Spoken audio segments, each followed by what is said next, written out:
Hello and welcome to day one of the playoffs here at the HCG Masters Season 1. My name is Icon and it is my pleasure to take you through the first series of this morning here.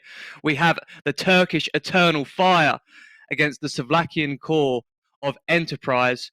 The winner of this best of three will go forward to the quarterfinals, which will be at LAN at the start of April. So there's a lot to play for these teams. If you weren't aware, the prize pool here at the HCG Masters Season 1 is €180,000, with the first place team taking home €60,000. So a hell of a lot to play for. And the teams that have qualified to get this far have already taken home $6,000 each as part of a little bonus for making it past the main Swiss stage. So we will have the vetoes for you in just a moment here, and we will break this one down and see what maps we'll be looking at.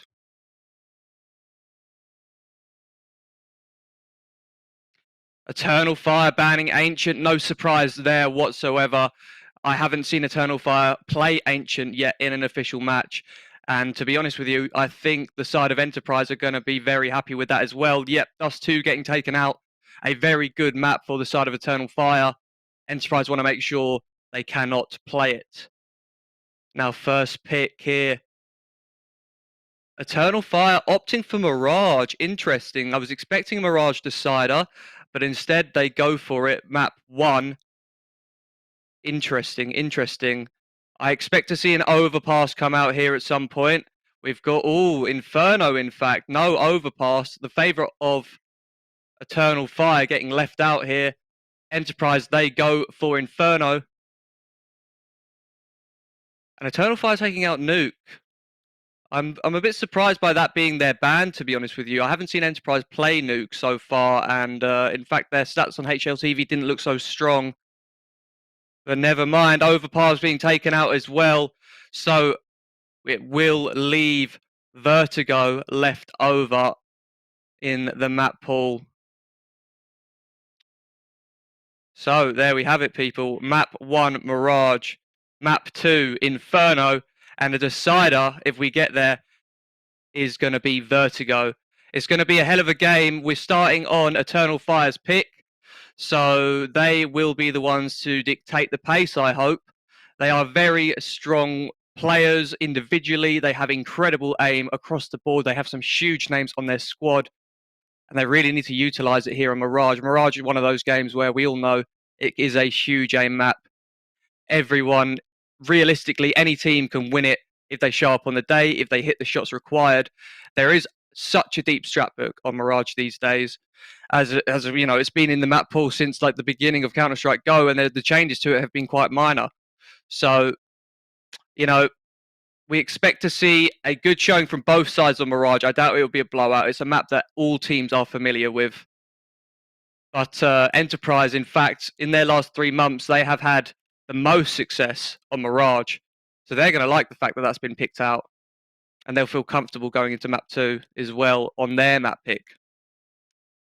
So in the previous stages, Eternal Fire, they went 3-1 in the main Swiss stage, beating teams such as Anonymo, Berserk, and Los Reyes. However, they lost 0-2 to For the Win Esports. Enterprise, they went 3-2 in the main Swiss. They beat Coalesce, Sangal, and 777 Esports, losing to Masonic and For the Win. And here we go. We have a lovely new graphic here. We're about to hop into map 1 Mirage. And I'm so excited to be able to cast this game for you this morning. Such huge names on the side of Eternal Fire. It really is a pleasure to see them play live like this.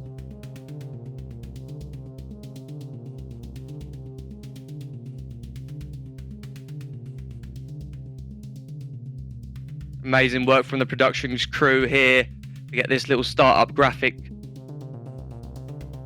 We are moving forward here at HCG, bigger by the day and better by the day. This is just the beginning, people.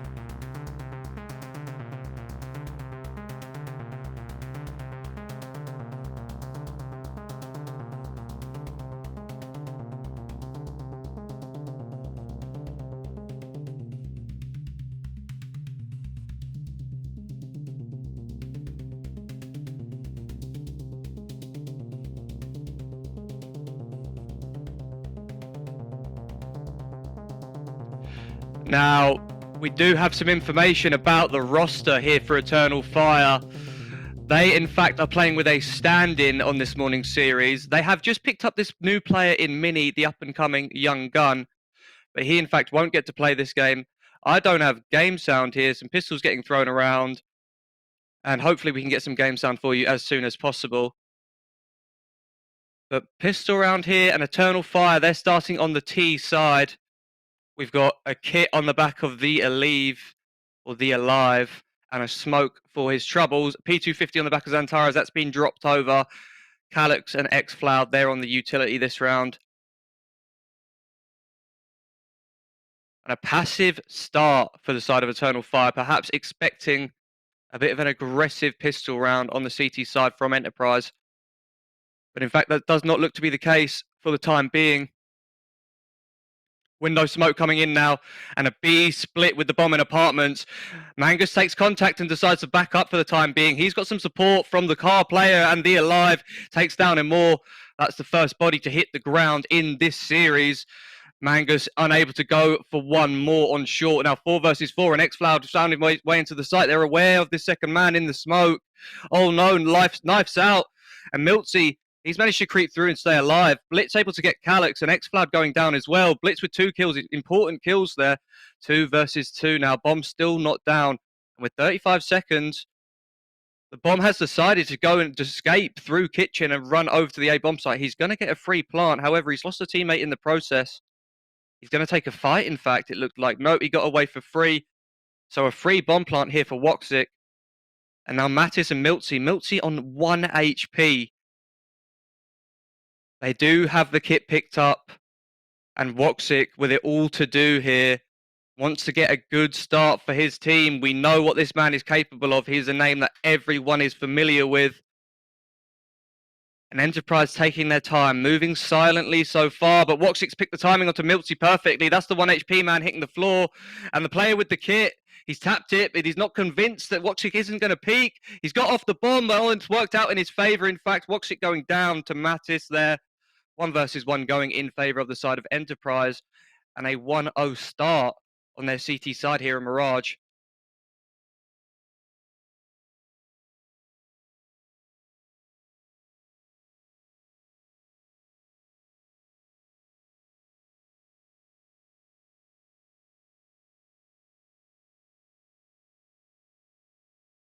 Okay, they got the bomb down at least. Woxic did that.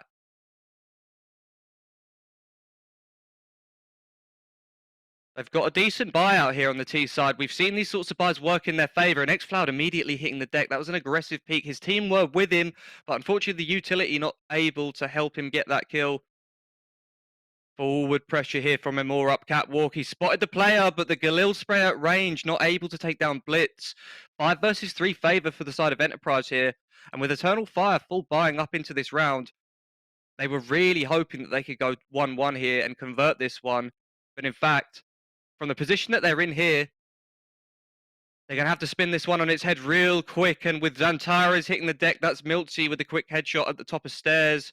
2 versus 5. And I really don't see Woxic and Calyx able to pull this one off. At least they've got a minute on the clock. They've got, some utility to work with. No smokes, though. So the line of sight is going to be very much a possibility for the side of Enterprise. They've got every single angle to work with here. The man in CT's been spotted out, but in fact, there's a player on the default box. He's been Molotoved out. Not far enough, though. Calyx able to go 1 for 1, but will go down in the end. So Enterprise only losing 1 player in that round. A great start for them here on the CT side. And Eternal Fire, they've got no choice but to save this one up here. Woxic, he's the AWP player, so he's already started saving his cash up. He wants to build up a decent economy and get that AWP out in the following round.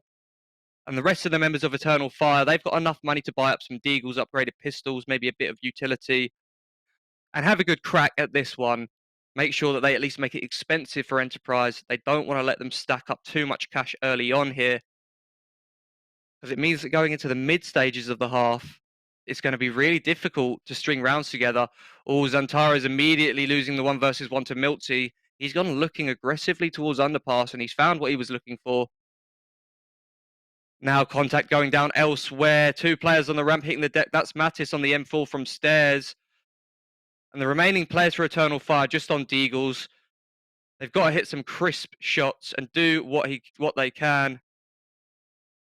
Mattis with a third in the round, leaving Justin Moore in a 1 versus 5.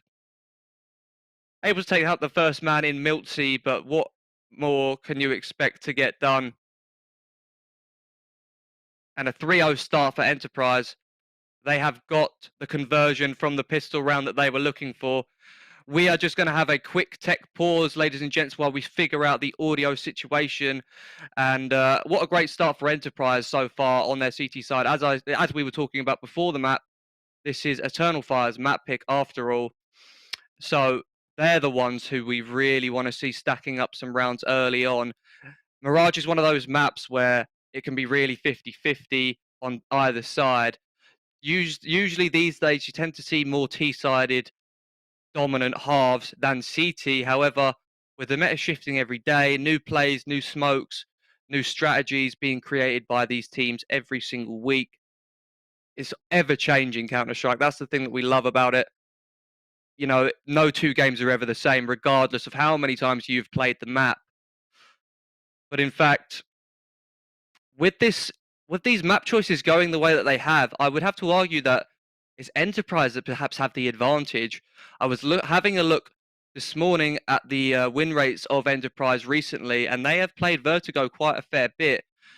I will say that their win rate on it isn't great, but Eternal Fire seem to be avoiding it completely. So the fact that it's got through this time was a bit of a surprise to me. I was expecting an Overpass Inferno Mirage series personally. But that's fine, you know. They spiced it up a little bit. They got a Vertigo in there. We don't want to see the same maps constantly in Counter-Strike. It gets a little bit boring. Overpass, Mirage, Inferno on repeat every single series can get a bit stale. But that's why they're constantly adding and changing the maps. And I can stop rambling on now because we are back into the game and we have game sound, ladies and gents. It looks like Eternal Fire have taken up this round, their first gun round going in favor of the Turks, the AIM gods. And they're going to be happy with that. Going down 3-0, you don't want to go down 4-0 because the economy starts to become a bit of a problem. Then all of a sudden you're 5-0 down because you've had the half buy. And then already the morale's in the bin. But in fact, they've bounced right back. They've got the guns out and they've got the job done on their 4th round. Money still okay for the side of Enterprise. Mangus there, he has saved the AWP and thrown it over to Miltsy. And the rest of the gamers are going to throw it around, throw the cash and the guns about, make sure that everyone gets what they need. And a really strong buy for the CTs here in round number 5. The same can be said, of course, for the side of Eternal Fire, winning the previous with 3 players surviving. So early A-lean with some mid-pressure applied. You've got Woxic here on the AWP. He wants to take an aggressive fight towards A. Xantaros has set him up. Oh, and the man at triple's been spotted out with the utility being thrown, but he will win the head-to-head against Woxic. So far, Miltsy going 1-for-1 on that heads-up trade. Calyx, though, with a perfectly timed peek. They go... Well, trade's going all in favor of Eternal Fire. I can't speak fast enough, but these fights are going down in middle. They're going down at A. Now 3 versus 2. Eternal Fire in a prime position to pull these last 2 CTs around, bait some rotations.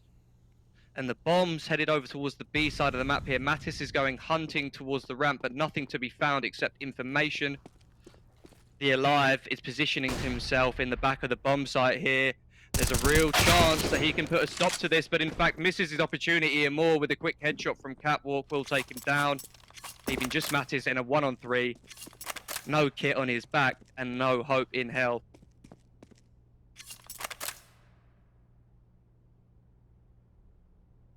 Eternal Fire showing us why they are the big name squad. And you really expect a lot from a team with players like Woxic and Xantaras on it. We've seen Calyx on the Space Soldiers roster in the past. He put in work back then. Since then, We haven't seen a lot from him. He's been passed around. He went to Envy for a while. But now he's back with his Turkish boys.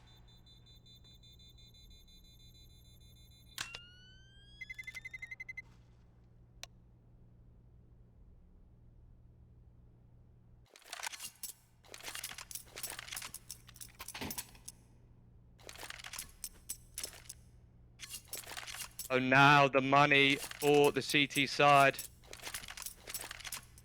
is not going to be quite good enough. And in fact, I've just noticed that the UI is the wrong way around.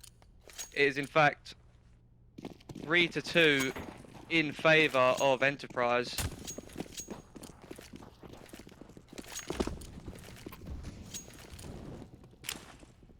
They've got an AWP out on the back of Mattis though, so nothing to come into this round. However, he's got it all to do here, the only gun brought into this one.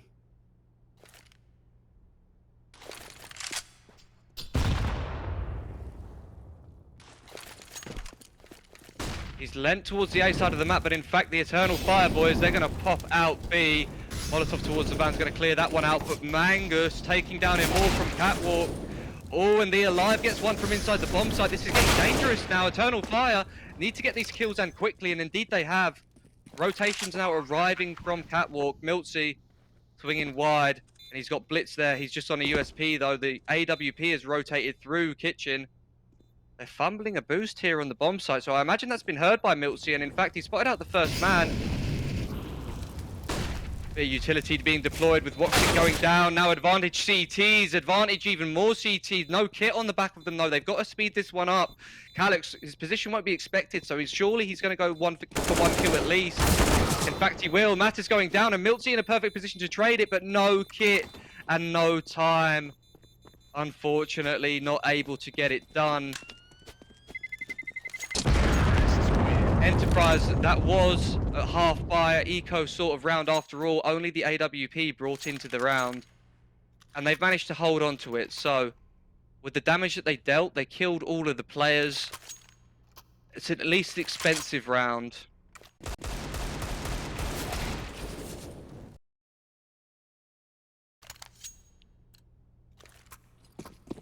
Round number 7 now, and we're all tied up.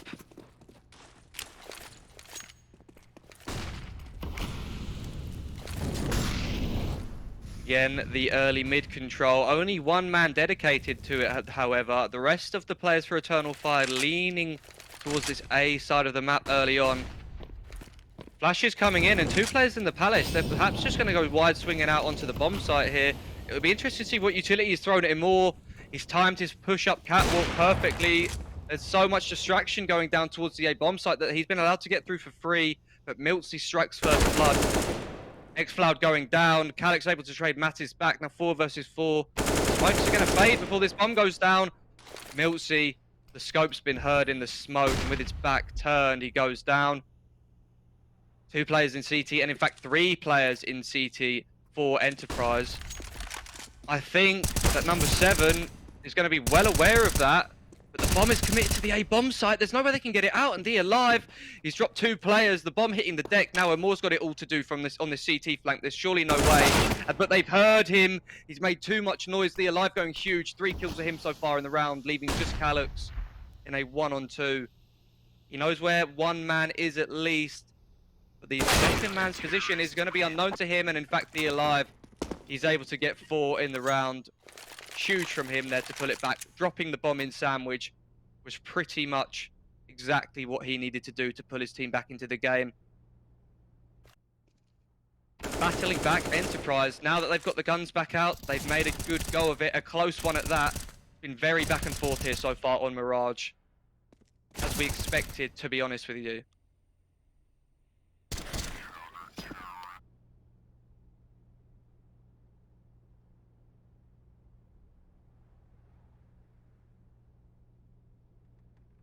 Now round number 8, and a pause coming in for the side of Eternal Fire because of the fact that the eco round that they almost lost was so expensive for them, with the remaining player of Enterprise, the one who almost clutched up but didn't have a defuse. As a result of those 5 players going down, and Everyone having to buy up all the AK utility and armor again. Now Eternal Fire, after losing only 1 round, are in a bit of a sticky situation money-wise. They've decided to go for a buy. They've scrapped together what they can, but with only 2 smokes and 2 AKs and 5 smokes.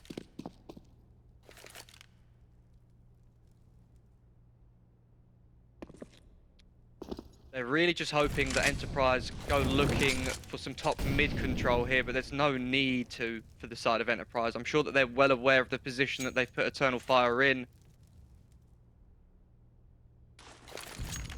So far, it's just Miltsy in the window. He's spotted nothing out so far.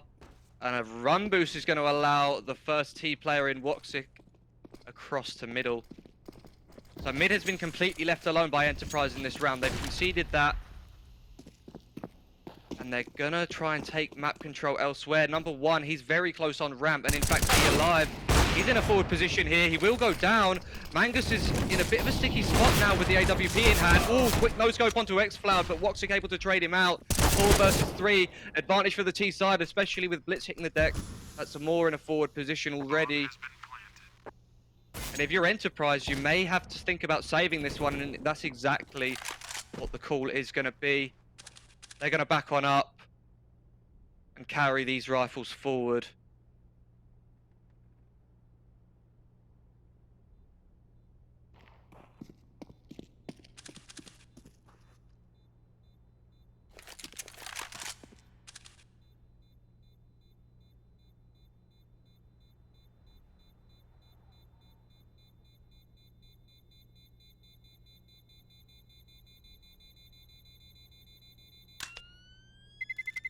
Four to 4, and the scrappy buy that Eternal Fire were going for has yielded them a round. They've done well to come away with it in that one. We saw the weaponry and the utility that they were working with, but in fact all it takes is a couple of quick kills from Xantaras and Woxic. The 2 big names on the squad going huge there, and a more. That was a bit of a nail in the coffin.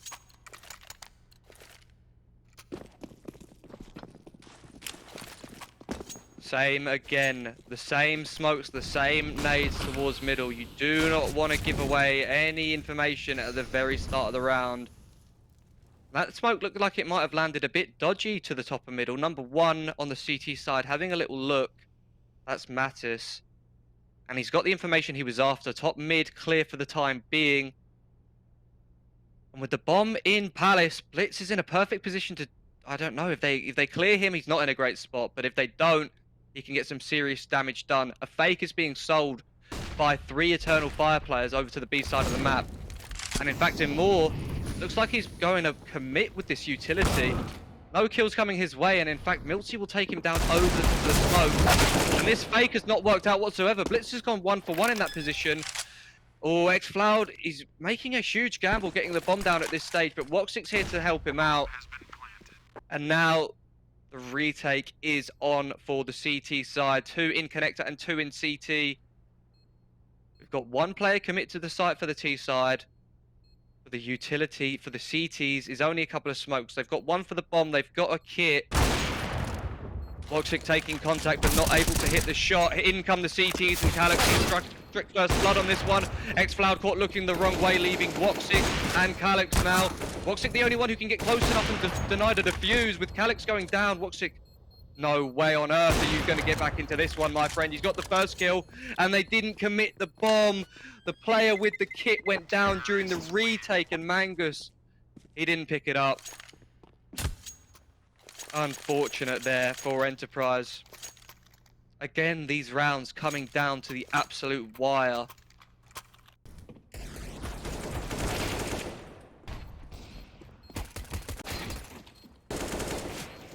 It was looking so good for the side of Enterprise there.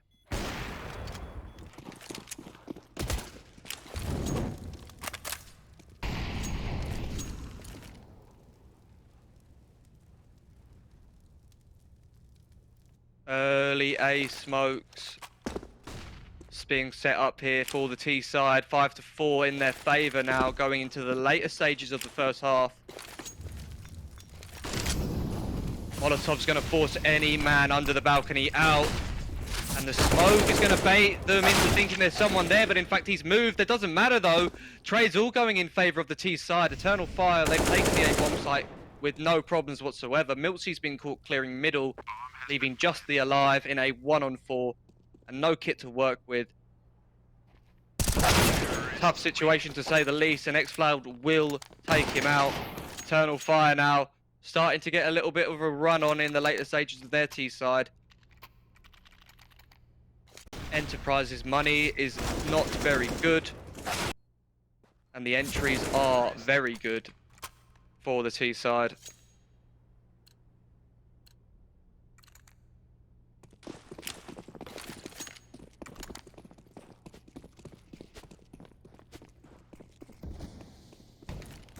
Now they've managed to pull out the M4. I believe that was saved from Mangus.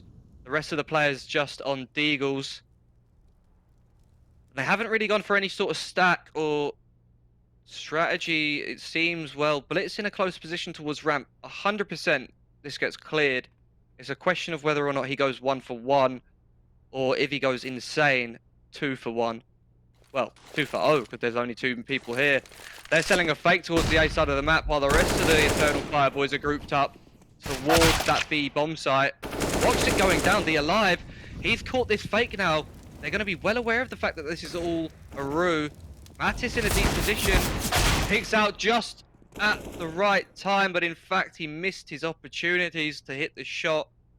Calix makes the adjustment, and the remaining players for Enterprise, they're now in a very sticky situation. Miltzy on the Deagle, no armor. It's all about the headshots, Miltzy. Come on, put on a little show for us, my friend. And in fact, he's going to back away as the bomb comes in. Oh no, they're planking for CT and no one's covering for this. He doesn't peek, though he assumes it is being covered. First ban in, Calix will hit the deck. That's a good kill from Milksy, but in fact, he will go down. Leaving just Mangus with this M4. He wants to save it and carry it forward once again.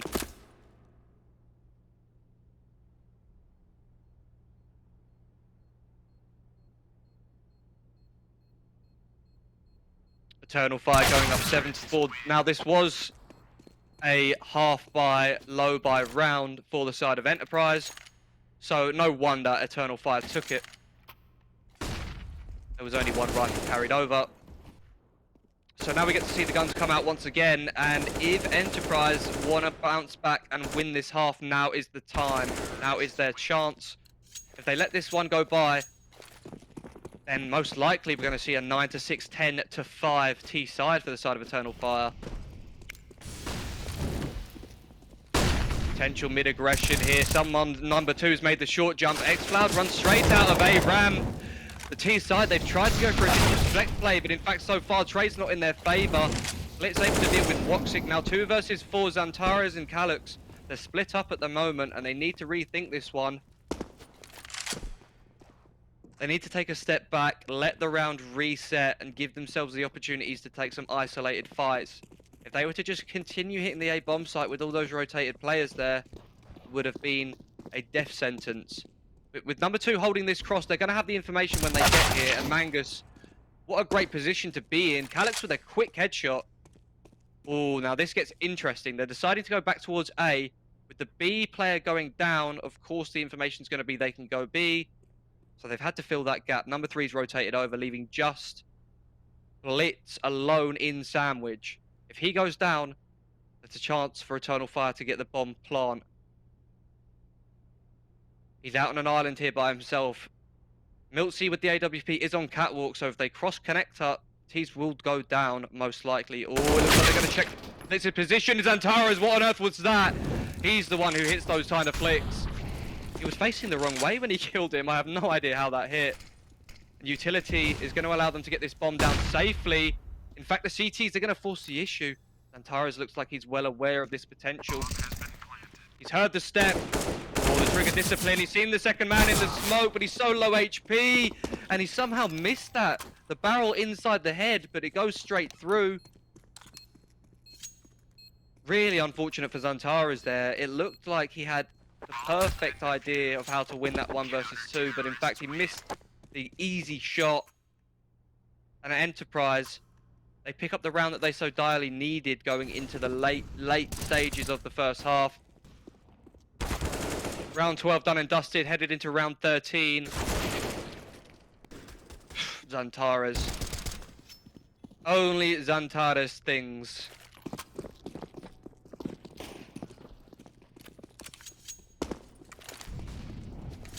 Maybe B now is the port of call for Eternal Fire.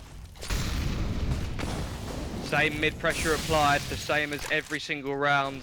More smoking the Molotov to imply there's a man behind the boxes. And a bit of pressure applied to A now allows the Eternal Fire boys to group up elsewhere. They're going to go for this B pop by the looks of it. Let's see how far up they can get without being spotted. Matt is caught off guard after being boosted. In comes the pop. Huge nade. Imor's taken that one to the face. And the Alive needs to go huge on the site. He's got support from Catwalk. Mangus, 2 for 1 so far. He's kept himself alive.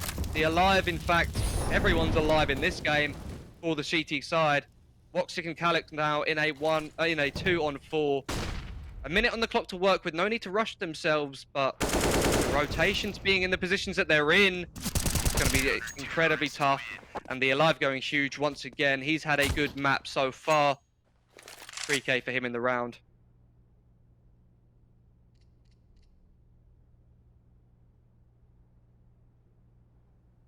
Big shout out to our sponsor Plasma. Use code HCG.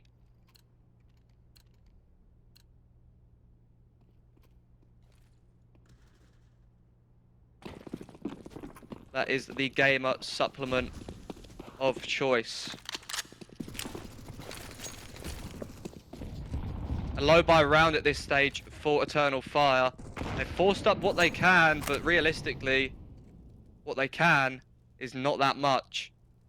The loss bonus probably stacked up in their favor, having lost the previous, I think, 3 rounds, so chance to get out the buy in the final.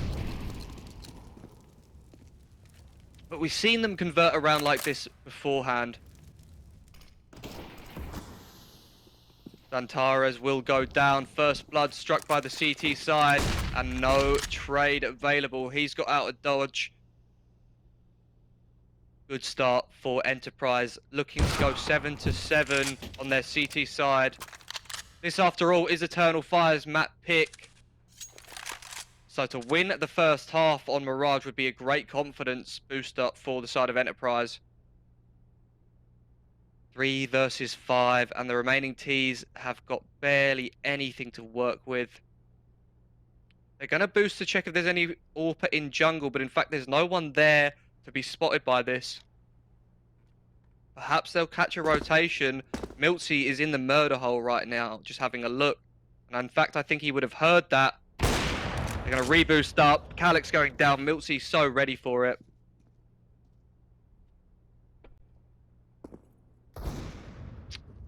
Woxic hitting the deck, also leaving just X-Floud. He's recovered an AK, but doesn't matter now. And in fact, no. The loss bonus is not good enough for the side of Eternal Fire. They kind of Hail Married on the previous with the buy that they had. Nice flick there by Miltsy. Can always rely on your AWP player to get those sorts of kills. And it is required from the AWP, realistically. That's why every team has one in their meta. They've been a staple of Counter-Strike since the beginning, the AWP. Oh, and some hunting here from the CT side. The Alive 1v1 against Xantares, and he wins it out. Immediate advantage for the CT side, but in fact, Imor, quick shot onto the stairs, player through the smoke, is going to trade that one right back.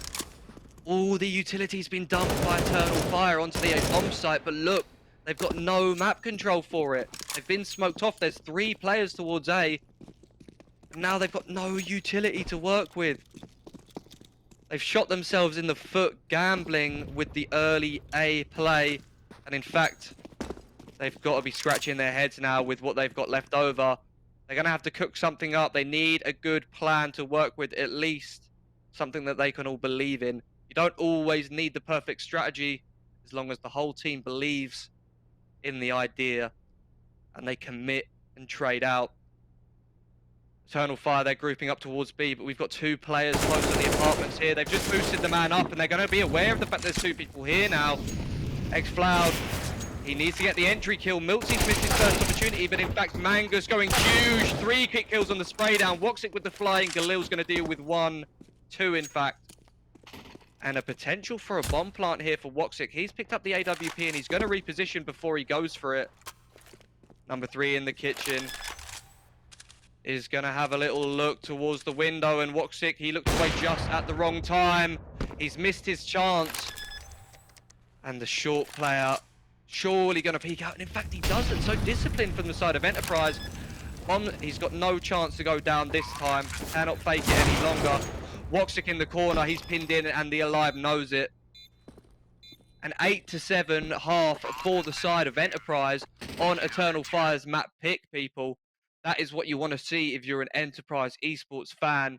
Eternal Fire, they've really needed to scrape together some more rounds on their T side. These days, Mirage is very 50-50.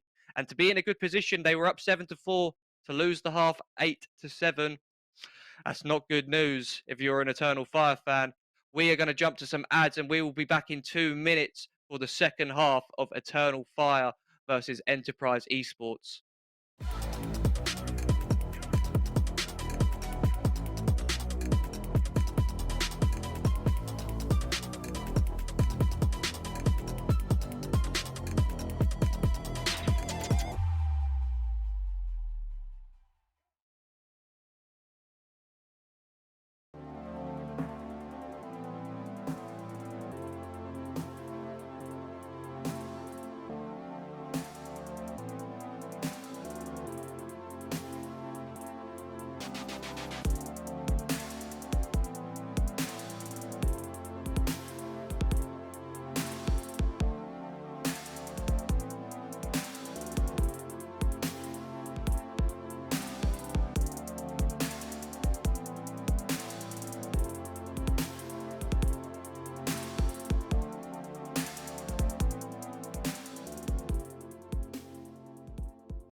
And we are back. We weren't gone for long at all, so I hope nobody went anywhere. We're going to be hopping into the second half of our first map here. This, if you weren't aware, is the playoffs round now here at the HCG Masters Season 1. The winner of this best of 3 series gets to play on LAN and has their chance to win that 60k grand prize. So, sides are going to be flipped over now. We will be seeing the Turkish Eternal Fire on their CT side, a chance to redeem themselves, perhaps, going forward. We know what these players are capable of. I said it in the pre-game. You've got such huge names for the side of Eternal Fire.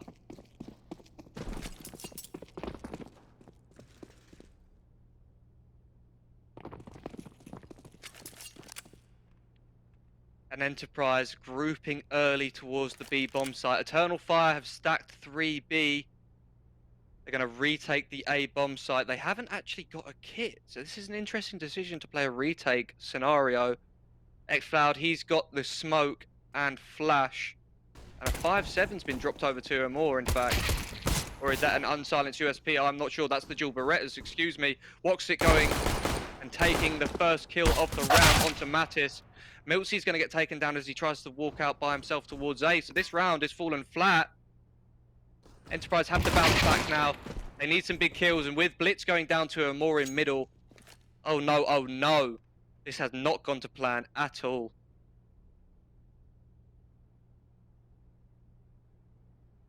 The Alive in Palace on his back. And Mangus hitting the deck to Woxic. Leaving just the Alive here in a 1-on-5. Never say never. However, this is a tough one. And with Zantaris positioned perfectly for the drop, the Alive won't get anything done. No bomb plant for the side of Enterprise, so no money in the back pocket. Eternal Fire look poised to go up 9-8 here at the start of their CT side. And this is their map pick after all. They need to take this one to have some solid confidence going into map 2 of Inferno. Now, if you aren't familiar with the side of Enterprise, I can let you know that recently they've made some roster changes. It was just 2 weeks ago that they swapped out Adehes and Neo in place of Blitz and Miltsy. Blitz and Miltsy, two new pickups for the squad, and I wonder how much practice they've had to get these protocols and structured systems in place here. It looks like they're doing pretty good so far. So I do not want to discredit the preparation that they've done in the short amount of time that they've had. Of course, it's worth mentioning that Eternal Fire are playing with Xcloud instead of Mini. Mini is a new pickup for the side of Eternal Fire. Enterprise perhaps using this eco round as a bit of a tactical timeout. They want to have a bit of a discussion about their T side and make sure they're all on the same page. Grouped up towards Apsil Palace for the pop, and the smoke's going to come in and block them off. In fact, they're just going to jump straight through this, surely. Yep, that is the port of call. They're all going to charge out. Lone Man goes down at ramp, and they're working together in tandem. Calyx and Woptic go 2 for 0, and more chiming in as well. So Eternal Fire, another day at the office on round number 18.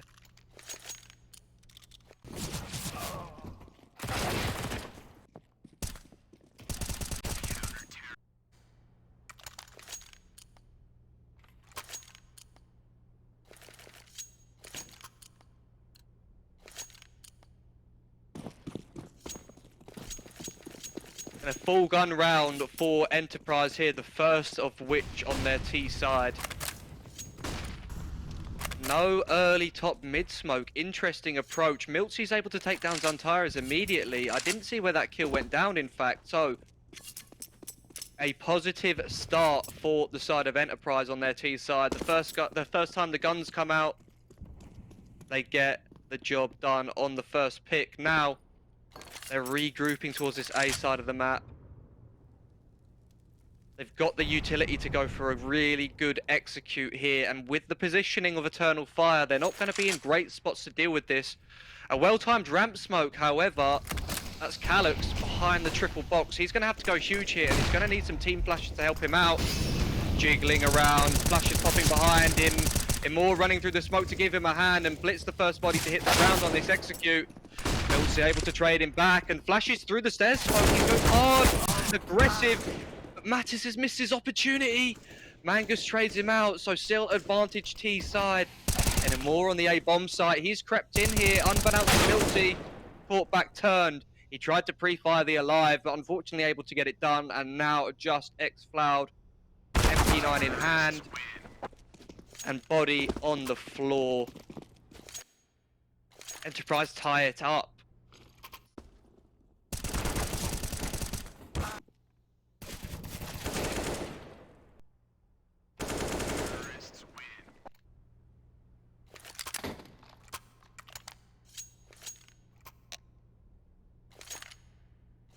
Ooh, a tactical pause for the CT side. Very interesting that they've called one this early on. Of course, the money is in a bit of a weird situation. It's always a difficult decision when you've got a few players lingering around the mid stage of kind of 3.5k. You've got Immoor who's got 4.3. Zantara's already investing a little bit here. He's on the 1.8. Looks like he's made the decision to go for a bit of a half bite in this round already. Immoor on the scout. Yeah, so after a little bit of conversation, the Eternal Fire boys are going to decide on a half buy round. We saw them convert one on their T side, so definitely a doable round for them always, especially with Woxic on your team, Zantara's on your team. A couple of quick deagles and the round's over before it even started, if you've got Zantara's on your squad. Again, the same kind of posture towards middle early in the round for Enterprise. They get a player across safely with the window smoke and they don't throw the top mid smoke. Maybe it's a read into how Eternal Fire play. Maybe it's a little bit of a switch up in style of Enterprise's own making. I'm sure there's plenty of analysts who will be having a look at it in their own time and working that one out. So window smoke fading, Blitz is going to replenish that one as the connector smoke fades. So well-timed smokes here coming out, and a re-smoke on connector is going to delay this connector take. The Molotov is going to let Mattis know that it's all clear anyway. And a flash to get him in safely. Connector control well in the hands of the T side of Enterprise now. xFloud, he's crept up behind this apartment smoke. And as it begins to fade, he does choose to back up. Mangus, he's going to play the fade. Perhaps the opportunity to end B here for the T side, and in fact with 2 players on catwalk and 1 lurking connector, that exactly is going to be the call. Manga spotting out Amor at the bench, his head poking over the top, and xFloud able to trade him back. He needs to go huge here, and right now he's unable to get anything done. Dantara is able to go 1 for 1, but with Calix just alone by himself on the other side of the map. No kit, no rifle, just a dream and a 5-7 in hand. With the bomb only just going down, of course, he's got plenty of time to work with, but in fact, he decides better of it. I suppose you save the armor, you save the nade. That's an extra, what, 950 that you don't need to invest in the next round. The 5-7 isn't the most useful thing to be saving, but it all counts.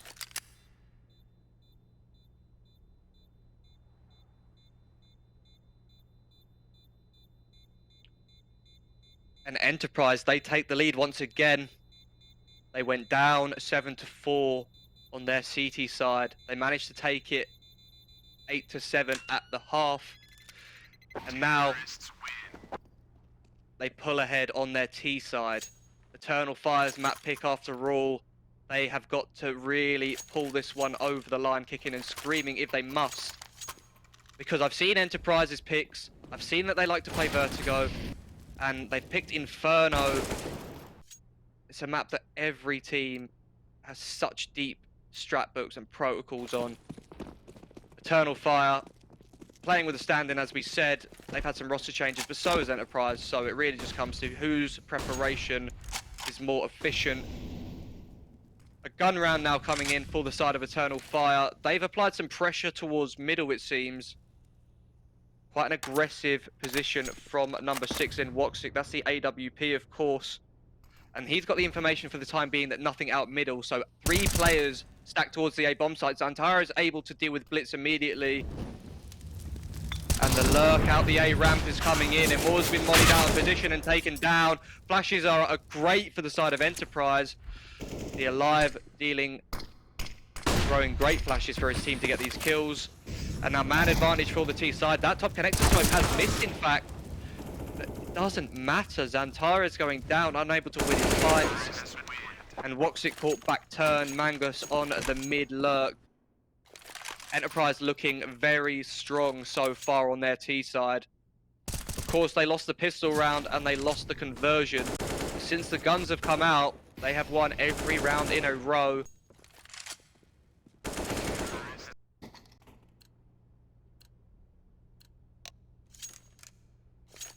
And another pause coming out for Eternal Fire.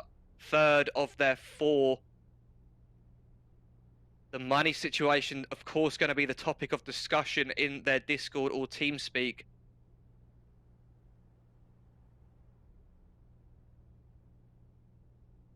With the loss bonus that they've got now, they've lost the previous 3 rounds in a row.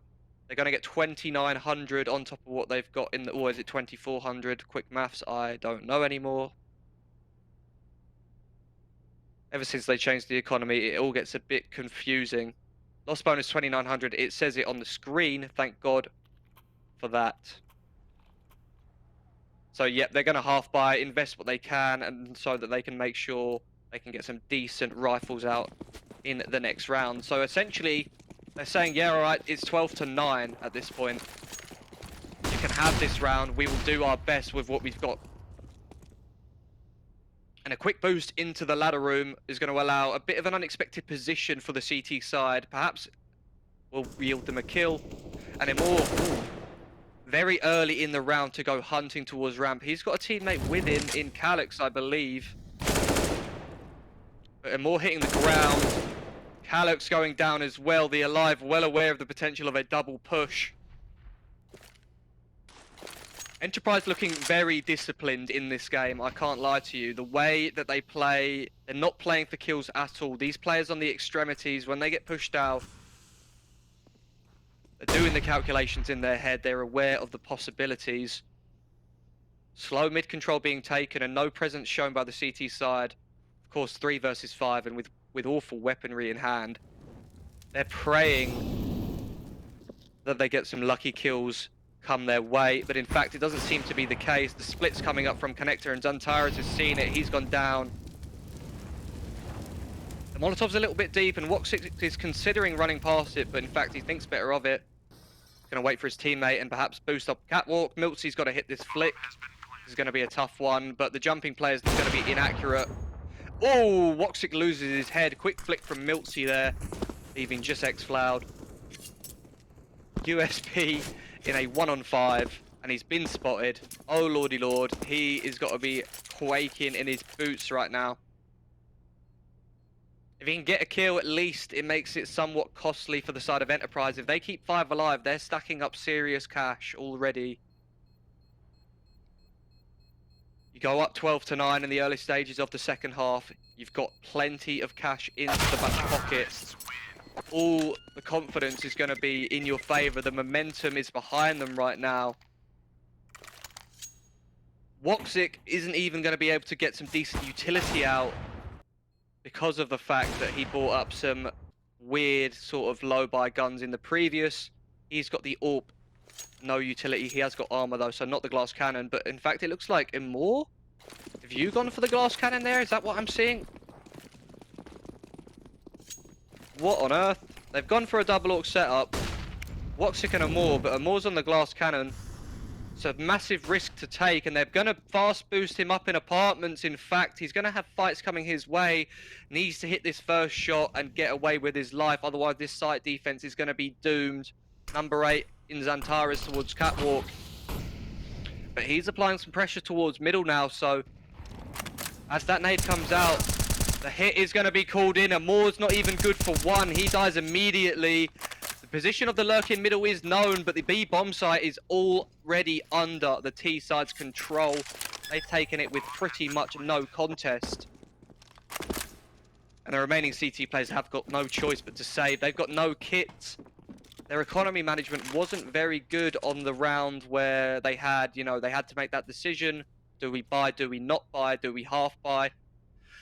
And they half bought, excuse me, a little bit too much, in my opinion. As a result, the utility was lacking. The kits are lacking. And they have no choice to save and concede. They will go down 13-9 here on their own map pick. Starting to get a little bit scary for Eternal Fire.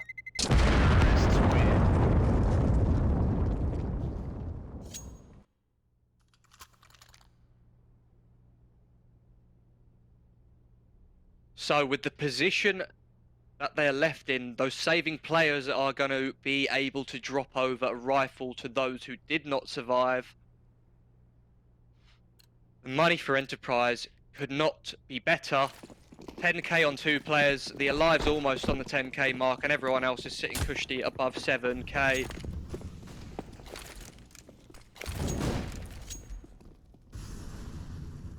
An early B-lean once again. They're loving these B-pops. They've applied a lot of mid-pressure here. They're finally starting to throw the top mid-smoke as well as the window I alluded to at the start. And Mangus able to deal with the offer immediately. Woxic hitting the deck. Immoor shaky on the aim. Can't trade it back, but he gets back into the B-bomb site in time to help out X-Floud.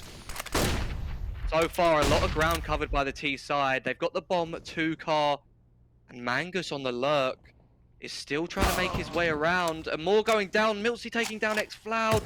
Mangus gets his kill on the lurk, and he spotted out the last man. Eternal Fire are getting outplayed, out-rotated, and out-aimed here on Mirage. As we compare these teams in the world rankings, we can see that Eternal Fire, they are way, way higher ranked. On HLTV anyway. They, I believe, are ranked number 33 worldwide, and Enterprise are ranked number 81. That's a hell of a gap. A 48 place gap, and Enterprise right now, they're looking like they're the team who should be at number 33. They're looking dominant on their T side. Decisive decision making, efficiency on their anti-ecos, not losing too many bodies, allowing themselves to build up a very comfortable economy. And that means for basically the rest of this game, they are not going to be concerned about their money now. By the time their reserves have run out, the loss bonus would have kicked in and pick up the pieces. Angus is going huge so far in this series. He's 12-2. And the final pause being called by Eternal Fire. Again, the money woes have been the story of the CT side for them so far. They need to get this round on the board, and if they don't, then it's going to be all said and done here for Mirage anyway. Of course, we go to map 2. That is the pick of Enterprise, and they've looked so good on a map pick that is not their own. Eternal Fire, I wonder what the problems are for them, because it's clear that they have the skill. When you've got names like Woxic and Xantares on your team, you really don't expect to be losing to anyone, you know, outside of the top 50. But maybe Enterprise, they're the up-and-comers. There's always got to be someone making their way up the rankings. And Woxic's going to strike first in round number 24. That's the first time we've seen a man advantage go the way of Eternal Fire at the round start. A positive start to this round for the CT side. And now it's Enterprise that have their work cut out for them. They've got to pull some rotations into their crosshairs with this utility and hope that they can even the odds before committing to a bomb site. You don't really want to be committing to a bomb site with a man disadvantage. It just means that the trades are going to be so difficult to get in your favor. Now that flash is designed for a ticket player in CT. No one there watching that angle just now. There is a man at the ticket box, but he's just having a little jump spot towards the A ramp. And we've got 3 players for the CTs dedicated towards the B bomb site right now. Ooh, Miltzy's scope's been spotted out, in fact. Woxic taking a shot at him, not able to connect. Information gained, at least, as to the positioning towards middle. And middle is pretty much all the real estate that Enterprise have got to work with right now. The 3 of them dedicated towards it. You've got a bit of a lurk coming from Palace. Miltzy strikes onto Woxic. The AWP head-to-head going in the favor of Enterprise once again. 3 versus 3. And we're going to see a site hit come in. At this point, there's 10 seconds left on the clock, and the bomb's so far away. There is no way on earth that he gets this down and gets the kill in time. Surely, they need to get the kill. Calix is the lone player inside the site, but he will go down. And 15-9, Enterprise. Wow, that was a hell of a close round. They really ran the timer all the way down there, but they were able to get it done by elimination. Calix was on low HP, thank God he was. They weren't able to convert the man advantage in that round, the CT side, I mean. Woxic gets the initial kill, but he's unfortunately able to hold that man advantage as he loses the head-to-head to Miltzy. And the money woes continue. Xfloud is on the UMP. Imor is on the Deagle. They have no choice but to invest. And Enterprise, they are fully aware of the position that they've got themselves in. They go for a pause. And I think that is just to make sure that they are all in tune. They have a perfect, clear idea of what is going on. Shout out to our sponsors once again, Coin Motion and Plasma.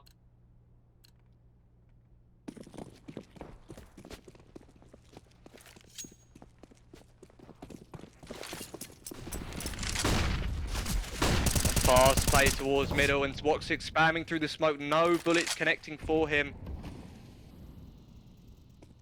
They want to take early bottom mid control here, the T side. They've got number 1, that's Mattis, close to connector, waiting for a flash it seems. Mangus is going to work his way through underpass so they can clear out the left side of connector's angles with no problems at all.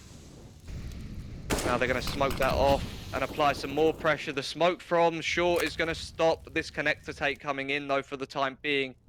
Plenty of time on the clock to work with, though, for the T side. Continuous pressure being applied in middle, but the majority of the forces for the T side grouping towards Palace. They're going to split the A bomb site from connector if they get the chance. That smoke is a fake. They're going to walk on through it as the utility comes in. Or maybe they're going to wait for it to fade and creep through.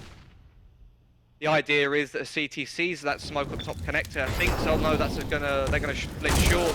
And in fact, that's not the case. They're splitting A. Mangus with 2 entries onto the bomb site, and Calix is on an island here. Mattis will take him out, and a huge kill back maintains the man advantage for the CT side. The Alive in a 1-on-2. A well-placed smoke, but in fact, I don't think it bounced where he intended. And he spotted one man out. He's gonna know both of them are there. They've both fired shots off now. Decides to commit the plant, and in fact it's not the correct decision. X-Floud's pushed him down, and Eternal Fire, they keep this map alive for the time being.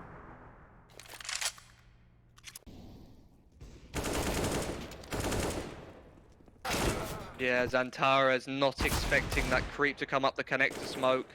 But they're able to get it done. Eternal Fire, they are trying to drag this one forward, kicking and screaming. And they're able to get it done in round number 25, but can the same be said for number 26? An early A-lean for the T side in Enterprise. They've thrown the same utility again towards middle. The window smoke, the top mid smoke, denies any information there for the side of Eternal Fire. And in comes the A-lean. That smoke is going to throw a bit of a spanner in the works. With Calix being in this forward position, they aren't going to be ready for him. A second man under the balcony. Oh, Calix able to get traded out. He's got a man close to him, but Xantara's, he goes for the wide swing. Now a bit of a weird situation for the T side. They've got a man disadvantage, and everyone's spread out across the map. The B bomb site is completely left open, and Manx has taken all of this map control. 1 minute on the clock, plenty of time to try and crack this one open for Enterprise. They've heard the man close on the ramp as well, so at least they have that information for now. Mangus is going huge with the trigger discipline. He's got himself such a forward position. He's good for 2 kills and loads of damage dealt onto Xantara's as well. Matt is able to deal with X-Cloud, leaving just Xantara's in a 1-on-2. If there was anyone to do it, it would be Xantara's. Blitz is caught facing the wrong way, and now Mattis gets the 1 tap over the top of the box. Enterprise, they take Eternal Fire's map pick of Mirage, 16-10. Wow, I was not expecting to see that when you've got big names on the side of Eternal Fire like that. We all know that they're Turkish AIM gods. But Enterprise, the Slovakian core, if I can say that correctly, able to get it done here in map 1. They go 1-0 up in the series and get 1 step closer to getting to that land spot in the quarterfinals. We're going to go to some highlights from this game, and we will be back with map 2 before you know it.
Stairs upon the temple, I climb and I crawl and wonder how much further I'll go.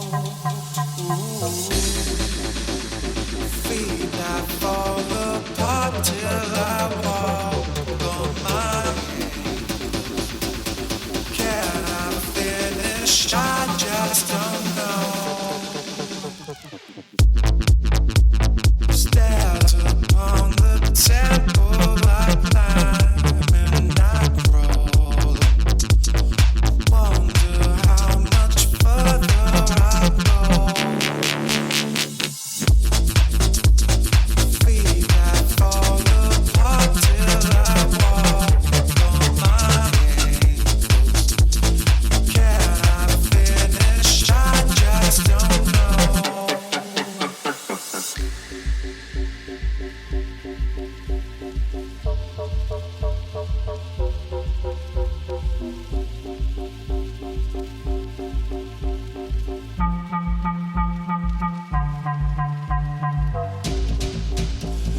People travel millions of miles just to see, but they never conquer this way. There's upon the temple I climb and I crawl. Wonder how much further I'll go. Stairs upon the temple, I climb and I crawl.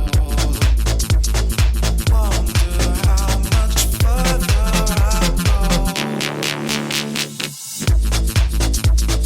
Feet that fall apart till I walk on my ankles.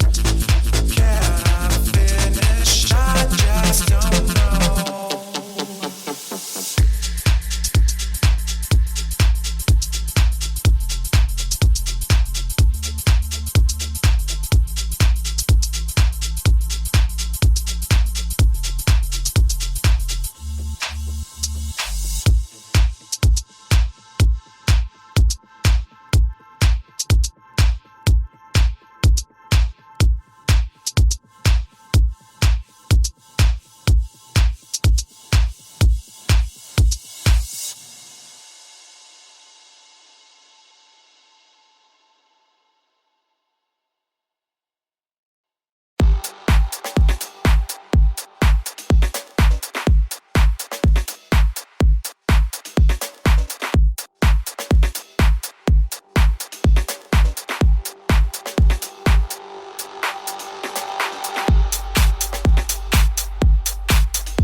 Well, what a shock we had there on map 1. Welcome back for map 2 here of the first series of the playoffs here at season 1 of the HCG Masters. My name is Icon, and if you have just joined us, we had a real shocker on map 1. 16-10 in favour of Enterprise, taking down the Turkish aim gods of Eternal Fire. And that was a surprise for me, definitely. Having looked at the pre-game, at the maps and the performances of these teams, you've got such big names on the side of Eternal Fire, and they're well ranked worldwide.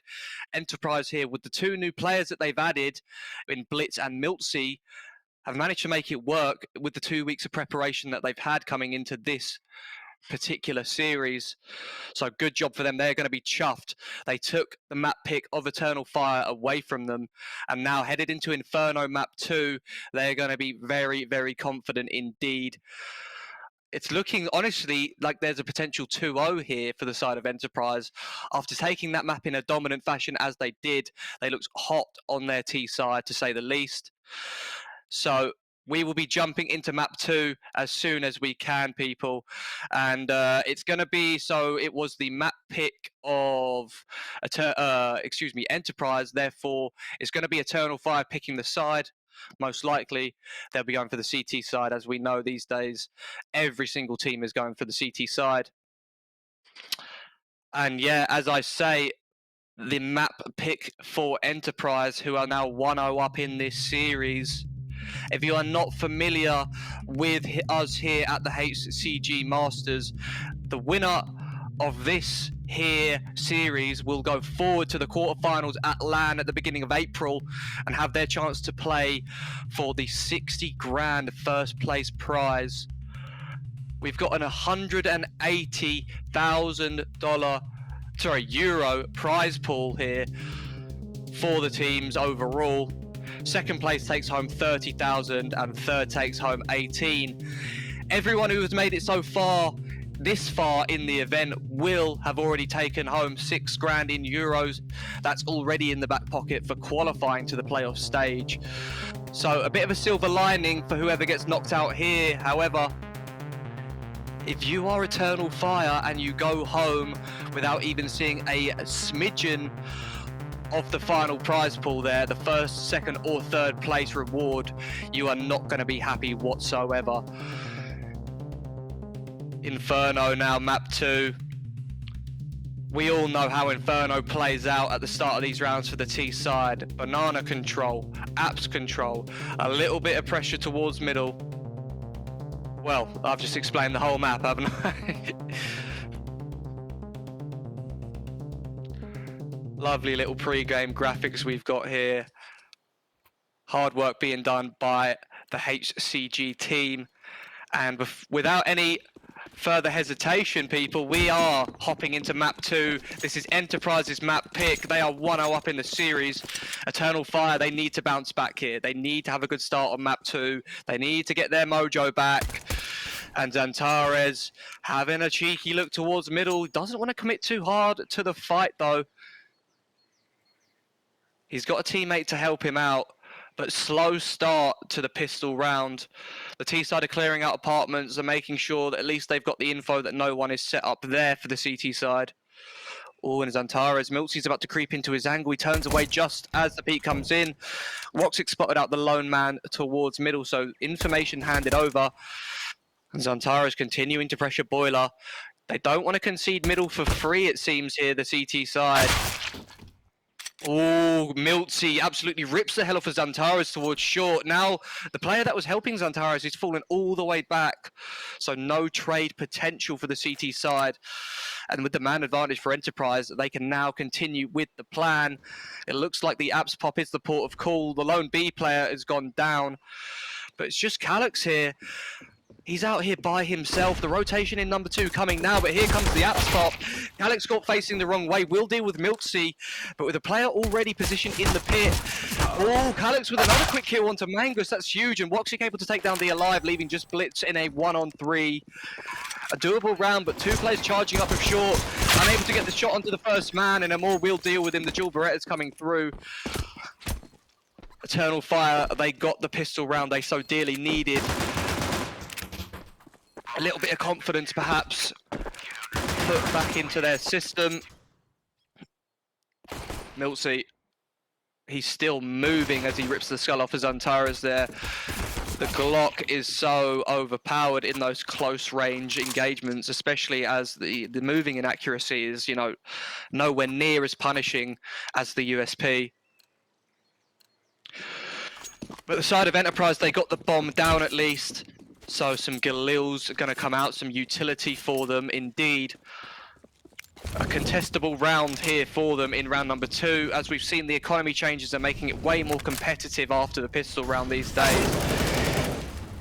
Oh, Miltsy, he's taken a dink to the M4. He's been put down to 10 HP straight away and one. And this nade is going to deal with him, surely. Oh my lord, narrowly missing the damage of that grenade. For 1 HP, alive by the skin of his teeth. Mid control being held by Eternal Fire in the early stages of round number 2. They don't want to give up brackets too easily. But in fact, with the mid smoke fading, Woxic is going to back away for the time being. Continuous pressure being applied here with utility. They don't just want to stand here guns out. They want to make sure their presence is known. And the crossfire is set up here. They're going to walk straight into it. Crossfire no longer valid if that smoke lands correctly. And in fact, Woxic's gone down. Miltsy hitting the deck as well. Zantares and Woxic unable to get it done. But X-Floud with the UMP. He goes 2 for 1. Mangus trades him out, but Amort deals with him, leaving the alive. Indeed, the only one alive in this round. He's going to carry the bomb over towards the B bomb site and hopefully get it down. Imor is going to put a stop to that one though. So 2-0 start for Eternal Fire, looking to go 3-0 up. And they did just that on Mirage, in fairness.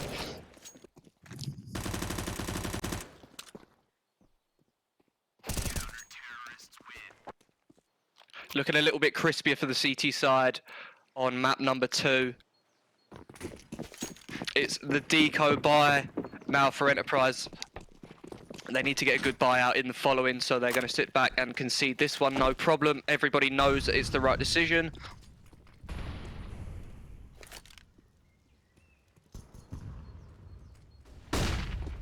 Bernardo control well in the hands of the CT side. They put some Molotovs down and smoked deep.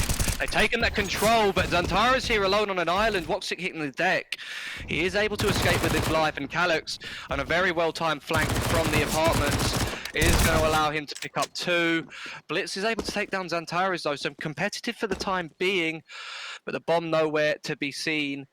It's creeping up the apartments now. Calyx doesn't look like he's considering this potential for the time being, but now with that play towards middle going down, we'd expect him to spin on his heels, and in fact he does that at the perfect time indeed. The alive not able to get the kill with the P250.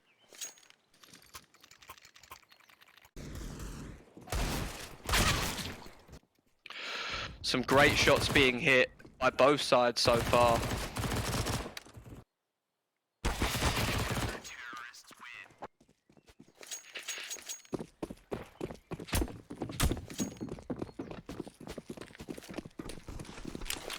Here comes the gun round, ladies and gentlemen, the first gun round of Inferno. I've seen this smoke being thrown a lot by CT sides. It allows so much freedom to apply pressure towards mid and second mid. But in fact, this time they're not going to work off of it. It's just a bit of a distraction thrown here to just, to make Enterprise a little bit concerned. Perhaps they take their time a little bit more, but they don't seem worried about it whatsoever in this round. The alive already in a forward position towards mid. They're going to throw out their long smoke and come in for this early brackets control. But Woxic, he's struck first over towards the banana side of the map. A huge first kill for the CT side. And now they need to convert the round based off of that. 1:05 on the clock and a huge nade dealing damage on long. About 100 damage HE there. It looks like Eternal Fire are so well set up for whatever Enterprise are trying to run in this round. Towards A anyway. Now, they've decided to go back. 50 seconds on the clock and they can lean towards B at this stage. Mangus is going to continue this A pressure for the time being, so 3 players dedicated towards that side of the map means that it's only going to be 1 player here. That's Woxic on the AWP, already 1 to his name, and a second one for the man himself, Woxic. You don't expect him to miss those. A Molotov on the bomb is going to allow these rotations to come in for the CT side, no problem. And 25 seconds on the clock. This is getting really tough for the side of Enterprise. But quick shot by Blitz onto Woxic will allow them to get somewhat closer to the bomb site. Mangus is getting trades as well in his favor. Now 1 versus 2. 10 seconds on the clock and he's not considering this banana flank. And if he plants here, he's dead to rights. Calyx peeks out at just the right moment. An Eternal Fire go up 4-0. They continue after winning the pistol. They convert. They win against the force buy and they convert against the anti-eco. Now they win their first real gun round. So positive sign for the side of Eternal Fire in the early stages of map number 2 here. This is, of course, Enterprise's pick. After all, Enterprise have just taken Eternal Fire's map off of them, 16-10 in their dominant T-side fashion as well. Enterprise, they've got no choice but to sit back in this round. They go for the half by the Deagles, the Tech 9s and utility.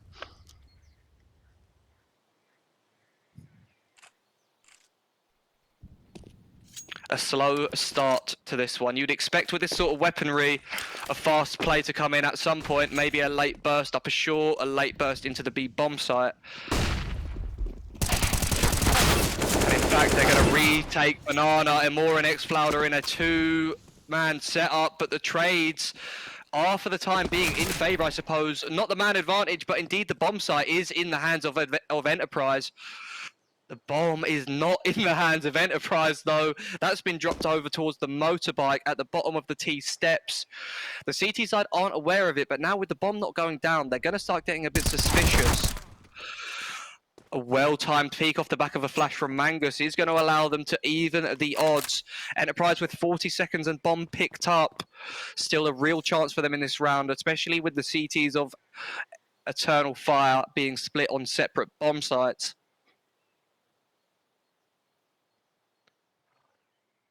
If the Ts can group up here and trade out the lone player on the B bomb site in Woxic, then a plant going down and a potential 1v1 situation will be the outcome. However, they may be able to just get it for free if Woxic doesn't go 1-for-1 at least. And in fact, he doesn't. A lot of damage dealt, but the Alive deals with him. Bomb going down and Calix no kit on his back. I imagine one's been dropped. A full investment for the CTs in this round as they've been 4-0 so far. 7-1 is Calix in the game, and he wants to continue his good form.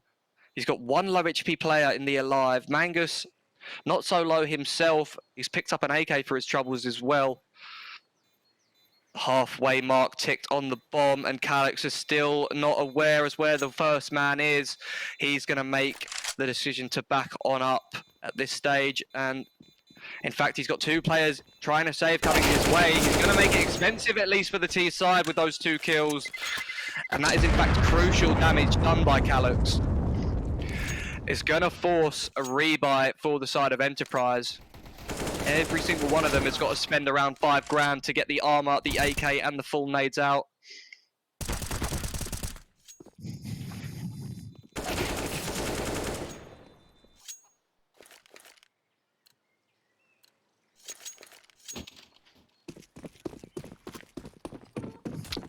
Enterprise, they had loads of money in the reserves, thank the Lord, from their loss bonus, so they're able to get all that they would need into this round. They've got the AWP on the back of Miltsy, who we've seen has been lights out so far in the series, and the rest of the guys, they've got their AKs and utility, no problem. Banana Control conceded in the early stages of round number 6 by Eternal Fire, but Amor is set up close for this flash play, and in fact it's yielded a kill so far. The flash has come out after the fact, and no trade for Enterprise just yet. They perhaps know off the back of that information that there's 3 players towards the B side of the map. They've made a call to charge up short. Zantara's caught nade in hand. He's got it all to do here with Calix. Calix doing so well so far in the game, as I said in the previous, and the utility has caused a complete stoppage of this short hit for the time being. Great nade usage by the side of Eternal Fire is going to cancel out this quick rotation. Banana Control has been fully taken by X-Cloud. He's in the logs position deep, close to the T side now. And 4 players on a CT side. They're over towards the A bomb site. Woxic able to deal with the AWP in Miltsy. That was a hell of a peek on the MP9. Traded back though. Still man advantage in favour of Eternal Fire. Imor, the Molotov's going to force him out from being able to peek long, but in fact they're so well set up for this on the CT side. They've got a player in pit, a player on the site. As I say that, they've just lost their B player, I think. I'm not sure what's going on there. Kills going down and more able to trade it back. And Alex, good for one himself, good for two. I didn't see where that kill went down. Perhaps it was towards middle.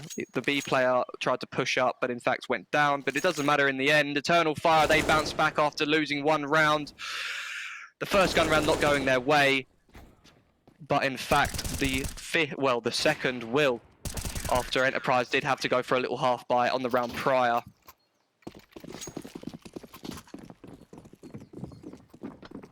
Round number 7 now, and confidence building for Eternal Fire on their CT side, of course. Inferno is a slightly CT-sided map these days, but it can go either way, and with Woxic hitting shots like that, the pieces are starting to fall in place for the side of Eternal Fire. Calyx is getting aggressive consistently towards the apartments with the MP9. Antares, of course, wants to get his name in the mix. He's gone aggressive from apartments, and disrespecting this round from Eternal Fire. They know the low buy is the case for Enterprise, and they've just taken the fights. No worries at all.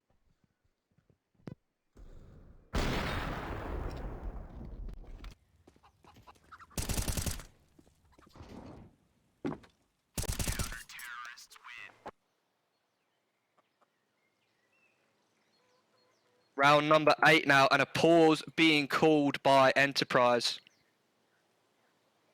They've gone 6-1 down in the early stages of their T side, and if you let the T economy stack up too much, it can be so tough to get back into these rounds, into these halves, excuse me. Eternal Fire's money, considering the fact that they are 6-1 up, isn't great. It's been close. It's come down to a lot of close rounds. But they at least have enough to buy up if they were to lose one, and perhaps even again if they were to lose a second. And we are back underway here. Enterprise having a quick discussion off the back of that TAC pause. And we'll see a bit of a change in the game plan, I think. Woxic's been run boosted across middle. Nobody there at the T-ramp to see him. Xantara is just spraying as he runs through a smoke. No care in hell. So much damage being dealt in return by Blitz. But in fact, Eternal Fire, they've escaped with the man advantage again. They've been doing such a good job of taking and maintaining, but as I say that, Woxic going down to Mangus, he has been lights out so far in the series. He had a great showing on Mirage, and he's continuing to hit the quick headshots here on Inferno. They've caused such a heavy rotation. Eternal Fire so concerned with the A side of the map now that the B bomb site is completely open.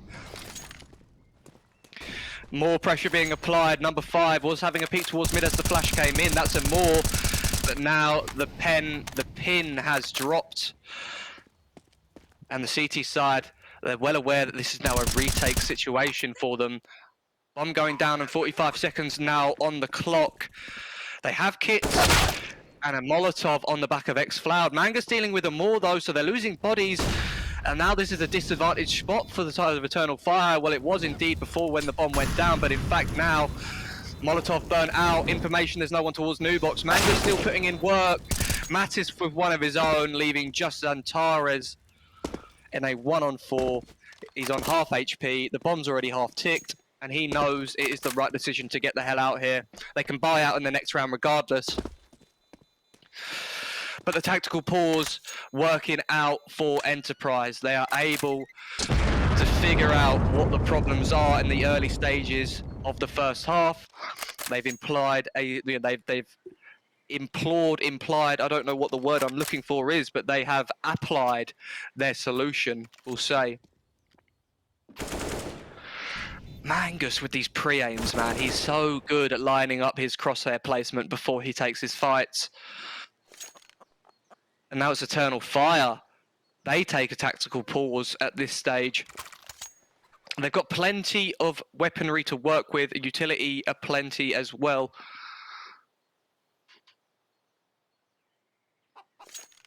Enterprise obviously finally able to put their second round on the board, but it's been few and far between for the side of Enterprise. They haven't been able to string 2 together in a row. Eternal Fire want to make sure that that's the case again here. They want to make sure they go up 7-2 and not 6-3, because if they go down one round more, then they're on the eco. All of a sudden, Enterprise would be starting to creep back into this match.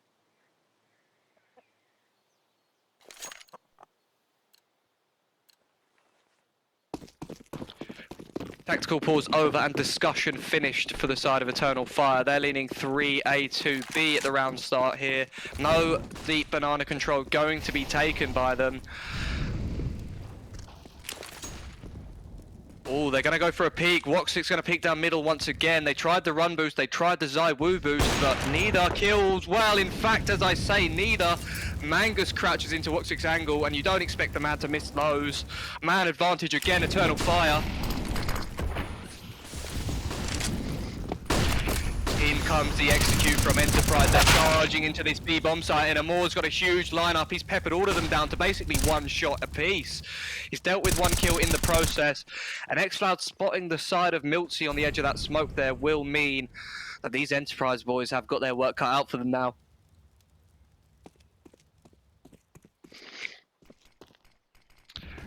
Are they seriously considering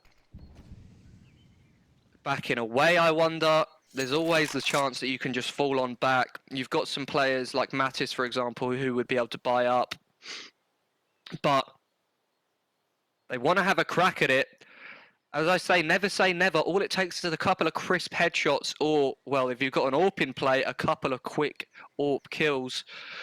So far dominant to that of a rifle on the Peaker's advantage, the AWP is.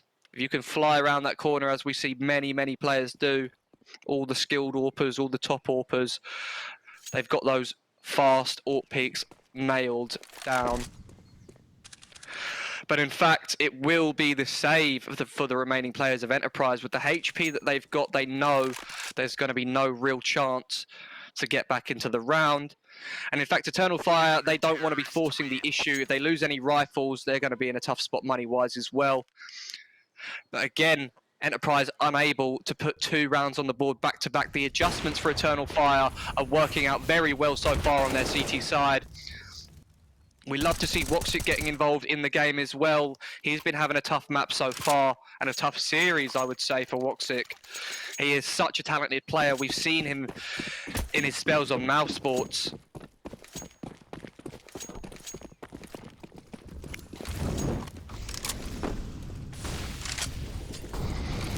Now the B lean from Eternal Fire. They had number 1 over there helping them with the utility, so they're taking the early fights. And in fact, Woxic's position's been spotted.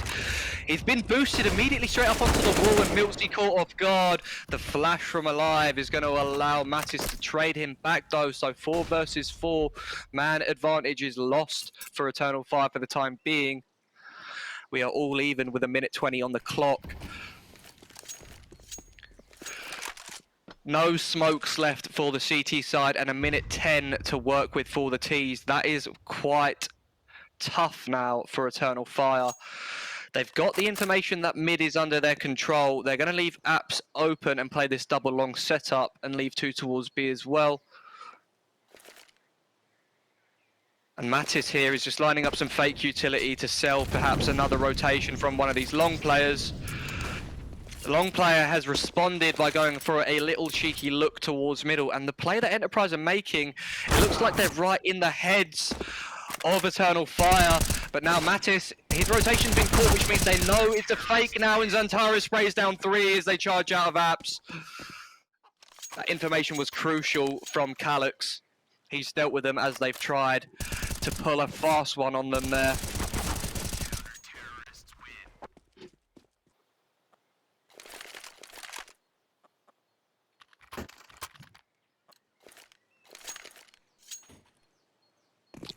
Another gun round coming out for Enterprise. It gets to the stage in the half now where they seriously have to start considering, how do we get at least 4 or 5 rounds on the board, guys? When the sides swap, if you don't get that pistol round, if you're 11-4 down at the half, then you're going to have a real tough time making a comeback, especially now with Zantara's taking out Mangus, a heavy hitter for the side of Enterprise so far in the series. They've got middle of banana control, but not car. So the option to execute onto the B bomb site is still not there for the side of Enterprise. Double nades coming in, that's to deal with any players towards logs, but in fact no one really there to eat it. Alive's taken a little bit of chip, but not too much to write home about. And the Enterprise boys, they're going to pop into the bomb site. They're not going to throw smokes before contact's taken, they're going to throw them after. And their contact is taken, and Moore's taken out one. A CT smoke there dropped towards the back of the bomb site is going to give that player so much more room to work with, especially now with Team Flashes coming in to help him out. It looks like Eternal Fire are poised to take this round. 2 versus 4, and Zantares, the rotation so quick, no CT smoke to deal with him. Blitz going down, and Moore having a great game so far. 9-2, an Eternal Fire. These teams look like they're both going to take each other's map picks.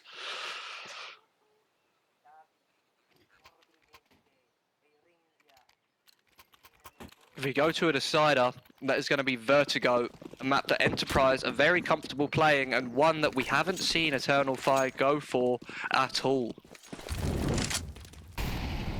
Zantares is going aggressive towards middle. He's been spotted out, but Woxic here to help him. A quick flick onto second mid's going to give him the 1-for-1 trade he needed. To go down there without a kill wouldn't have been great, especially with that AK being handed over to the T side now.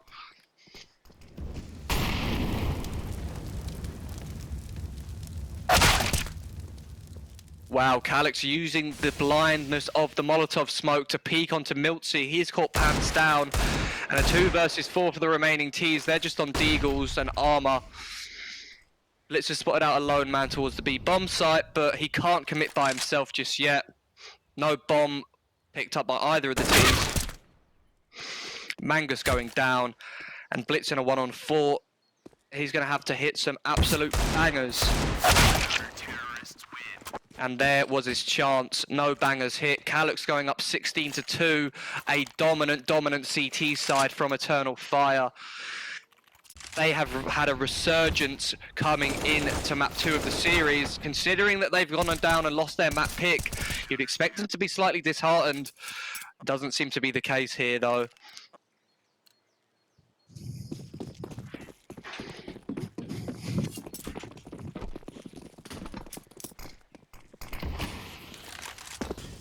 Again, the gun's coming out for Enterprise, and Woxic, he's had enough. He's just going to jump straight through the mid-smoke and catch Blitz off guard. Wow, Blitz is going to be fuming, but it doesn't matter because Miltsy's traded him right back anyway through the smoke. How on earth had he done that? He's gone for a little bit of a spam from the bottom ramp, and he's dealt with Woxic, a 4 versus 4 advantage in favour of the Ts, I would argue. They have information towards middle. No one's playing under the hut towards short. They've got this top car control as well. All the pieces coming together for Enterprise in round 13. Now, this double long setup hasn't been spotted out by Eternal Fire just yet, so they're going to use it again. And that's a deep smoke on long to insinuate a potential mid to B split. The CT player's not going to be disheartened by that at all. They're set up perfectly if this is actually the call. And Calyx and Zantares, the wombo combo towards the long. They are getting a kill apiece. Zantares flashing himself out the corner, but players have already got up short. Calyx with a double dink through the box. And again, onto the alive. He is looking so crispy. 19-2 for Calyx. He is looking so hot on the CT side of Inferno. Miltsy just pre-fires through the smoke there towards short, and he trades out Woxic. When the man advantage has gone in the favour of Eternal Fire, it does get evened out. However, they don't ever seem to convert. Enterprise don't ever seem to convert when they even the odds. They go down 5v4, they get it back 4v4, but they still end up losing the round. Again, this mid-smoke being applied by Zantares, the one I spoke about in the early stages of the half, is to give the CTs the opportunity to have a little look towards mid, to pressure second middle, and get away safely. All the while, if they don't want to use it, Enterprise are going to have to be concerned with it. They're going to have to clear it out, maybe burn some extra utility to deal with it. But it looks like Enterprise, they know the gimmicks of that smoke. They haven't really reacted to it in the way that I see most teams do. They're on a low buy round here, but they realistically need to win it. Fully invested is Blitz, but Matt is hitting the deck. You've got 2 Deagles and 2 AKs left remaining, and the long creep. They've got a lot of real estate, but Blitz has been spotted out by Cloud. Miltsy able to trade onto Zantares. Calyx going 1-4 of his own in The Apps now leaving a 2 versus 4, and the team play from Eternal Fire on the CT side has been absolutely lights out. Bomb going down, but a nade's going to land at his feet, and with Woxic dealing with him in the end. No bomb plant for Enterprise. Money not great for Blitz, but the rest of the squad's going to be able to buy up, and the potential of a 13-2 CT side for Eternal Fire here. Really bouncing back with a vengeance after losing their map pick.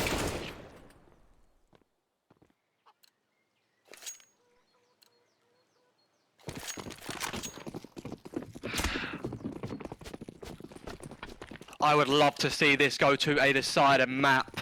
If Eternal Fire can take this one dominantly, then it's going to be a hell of a spicy one going into Vertigo, and Amor wins the head-to-head towards Banana. He gets traded out, so again, these man advantages are getting traded every single time by the T side, but it doesn't seem like they can ever convert on them. They've got top car control, and now Mangus, he's on a little bit of a solo mission to clear out apartments by himself. Eternal Fire, with the information that they've got, there's a potential that Enterprise could be grouped up to set up for a B execute, but in fact that is not what's going on.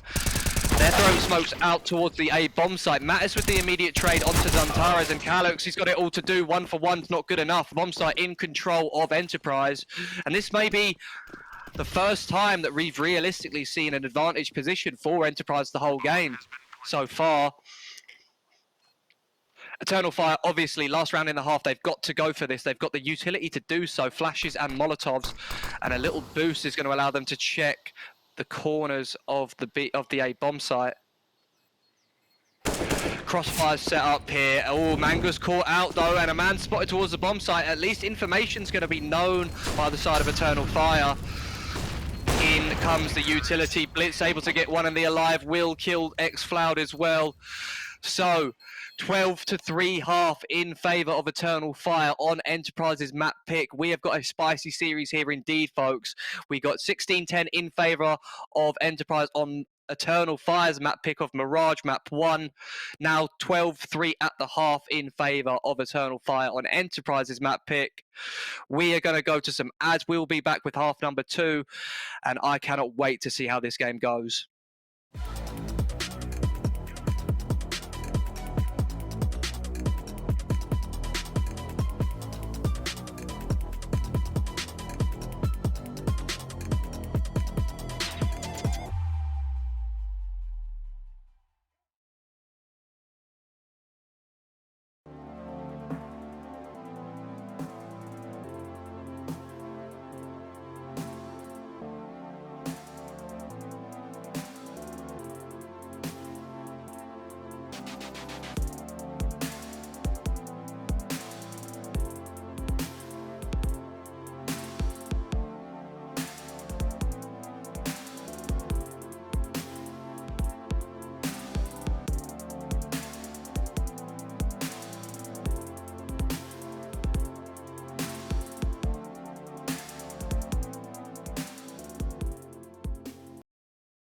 And welcome back. We have got half number 2 of map 2 coming up just in a moment. Eternal Fire going up 12-3 on their CT side. What a dominant showing they're having on their opponent's map pick. They're looking poised to take it to a map 3 decider on Vertigo, and I hope it gets there, to be honest with you. I've not seen Eternal Fire on Vertigo just yet, and the side of Enterprise, they do play it on the odd occasion. Their win rate is not great. That's why I was surprised to see it get through to the point that it did. But either way, it's going to be some interesting Counter-Strike for both sides. And it will be interesting now to see if Enterprise are able to get this pistol round and bounce back, because this is what they need. If they don't get the pistol, they go down 13-3. There's no real chance of them bouncing back and taking Inferno. Of course, as I've said it before, never say never. Kit on the back of the Alive. We've got a couple of flashbangs for the CT side, but no upgraded pistols. And Zantares has got a P250. X-Floud on the smoke flash. A passive spread for Eternal Fire in the early stages of their pistol round. Calix having a monster of a performance so far. He's looking to continue it and close this game out in A quick fashion indeed. Contact taken by the B player in Blitz. He's having a hard game so far. He needs to get himself back into the game quickly if Enterprise want to mount a comeback here. So now a bit of pressure applied towards B, and the Enterprise boys have read this correctly. They've got 4 players rotated towards the A side of the map. The A apps pop is going to be the call, and more. He's got the smoke and the flash. Smoke out towards the motor position, and a flash is going to go over the balcony. Indeed it is. But with 3 players in the bomb site and another towards long behind the smoke, it's going to be a complete shutout for the side of Enterprise. They have locked off this A bomb site. Nobody even able to get close. More. Very sneaky. Has managed to get 2 through the smoke and a 3rd potentially here. Oh my lord. It all got a bit scary there for a second. There was a real chance for a more there.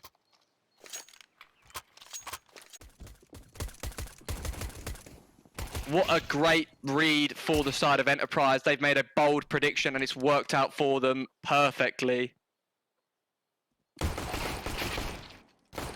Good stuff from Amor to get 2, but too much to ask of him to get a 1v5 clutch, I'm afraid.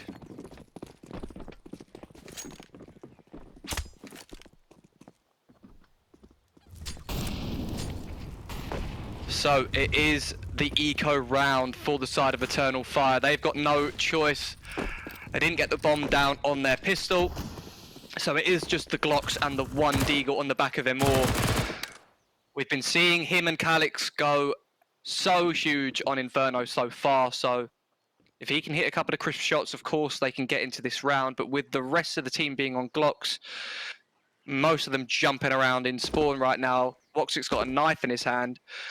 They're just using, I think, this time as a little bit of attack timeout. I love to see teams do this, and a lot of teams are doing this nowadays.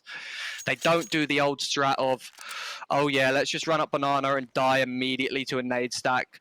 They give themselves a little bit of time for the CTs to make mistakes. And there's a mistake in Mattis. They've gone 1-for-1 trades on banana, and potentially if they can rush this man in blitz down, they've got the bomb site. Blitz, he's hearing all this rotation come in, so many steps coming his way. He's got to make a stand on the MP9 and damage dealt, but no kills so far. He's still alive in the back of the site, doing huge work, but he will go down. Milty's here though, just in time. He's delayed it enough for the rotation to come in. And Enterprise will convert against the anti-eco.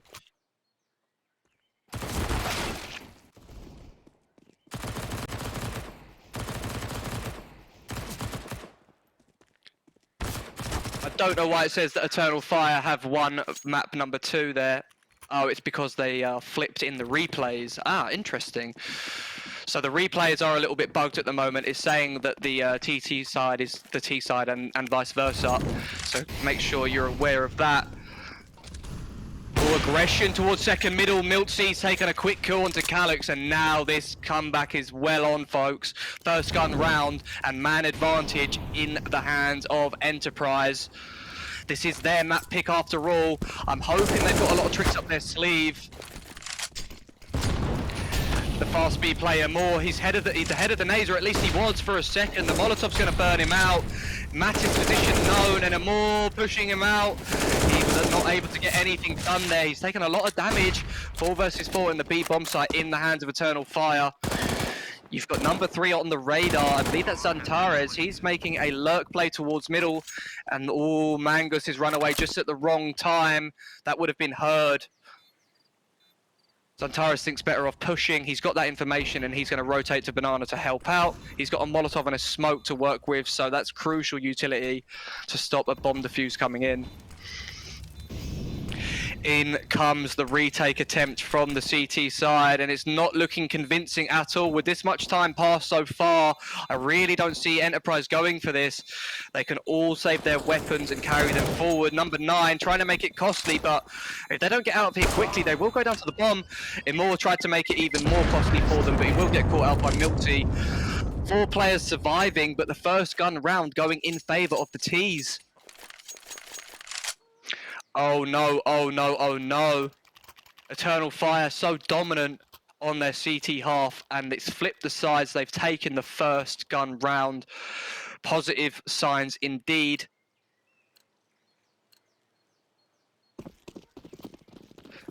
And before we know it, folks, we're going to be on map 3. At this rate, anyway. Of course, the money is just fine for the side of Enterprise. They're throwing that deep mid-smoke as well that I was talking about, that Eternal Fire were throwing a lot. The staple of an Inferno CT side these days, it seems. Woxic just making sure that there's no little sneaky CTs trying to pull a fast one there. And a slow start to round number 19. Calix and Zantares working together to take apartment control. And they've got just that for the time being. No banana pressure being applied yet by the T side. And neither by the CTs. They're sitting back on the bomb site having a little jiggle. Now here comes the utility for the mid-take. A smoke towards long. A flash is going to force off Miltsy off the angle for the time being. But in fact, he wants to go hunting for the kills. Immore's going to punish it, and the Alive here in a forward position by himself. He's got a pit player to support him, but in fact he hasn't peeked in tandem. Now Mangus with it all to do. He's been volleyed out of position and he's burned through all his clip already. No bullets in the mag, and the A bomb site in the hands of the Turkish T side. Wow, wow, wow. Eternal Fire looking really, really good here on Inferno. They weren't looking so good on Mirage. But Mirage, recently on HLTV, has been Enterprise's highest win rate map, albeit only 53%. Still a positive win rate. After all, Eternal Fire have just switched out one player in xFloud, and then they brought in Mini, and then they brought back in xFloud for this series. So they're a bit all over the place. Maybe the structure not so well put in place on Mirage just yet. Inferno, that is not the case. The structure is there just fine. Number 3, Zantares, is having a little look for some saving CTs. He's going to take out Mattis. So now, with that player going down, no way on earth Enterprise are going to be able to buy up into this round. It's going to be overtime or death for the Enterprise boys at this stage in this map 2.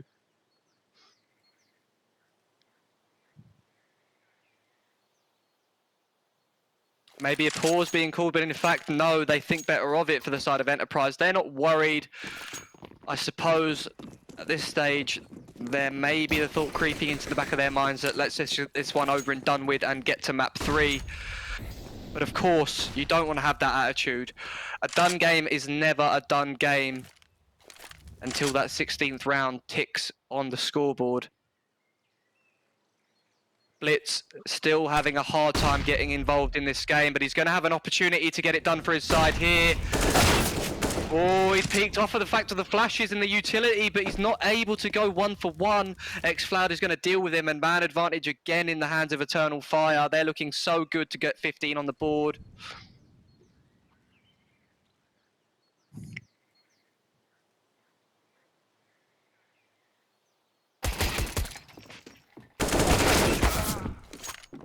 Miltsy going 1-for-1. Zantares trading him out, but will drop to Mangus. So at least an AK picked up for the CT side.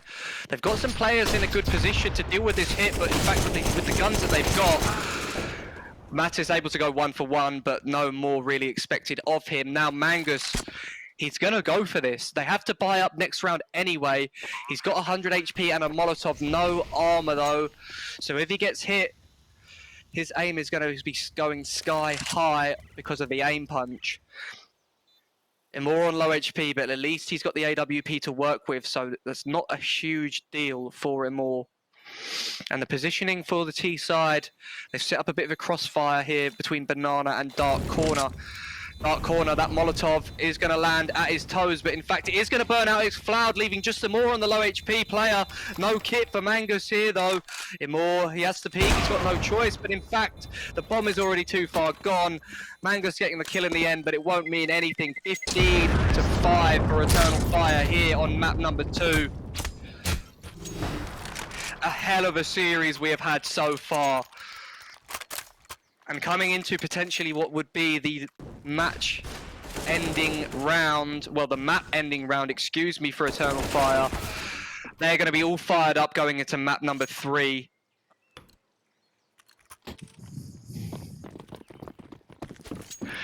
The disheartening loss of their map pick is thrown all out the window. They don't even remember that anymore. Oh, a run boost for Milksy. Will it yield a frag? But he's been flashed off. No one to see him for the time being. Fast banana control in the hands of the T side. Now a CT boost is a common position that gets checked nowadays by most teams. However, a lot of the entry pathways towards the B bomb site have been adjusted by T sides to avoid having to run across that line of sight. Usually a player would just run close to the smoke rather than farther away from it and just pre-fire that angle. Here we go, a minute 10 just passing by, and now contact being taken towards middle. The fights are all going down towards the apartment side of the map, and they've both yielded kills for the CT side, and in fact now they've got a 1v4 advantage in their favour. Just Woxic now. Really dominant round here in round number 21. Woxic able to get one back, and a second onto the Mangus, so hang about. Round still up for grabs, but the Alive puts Woxic in the ground, and the Enterprise at least keep themselves alive for the time being. The high sensitivity Woxic spinning around the map like a spin butter.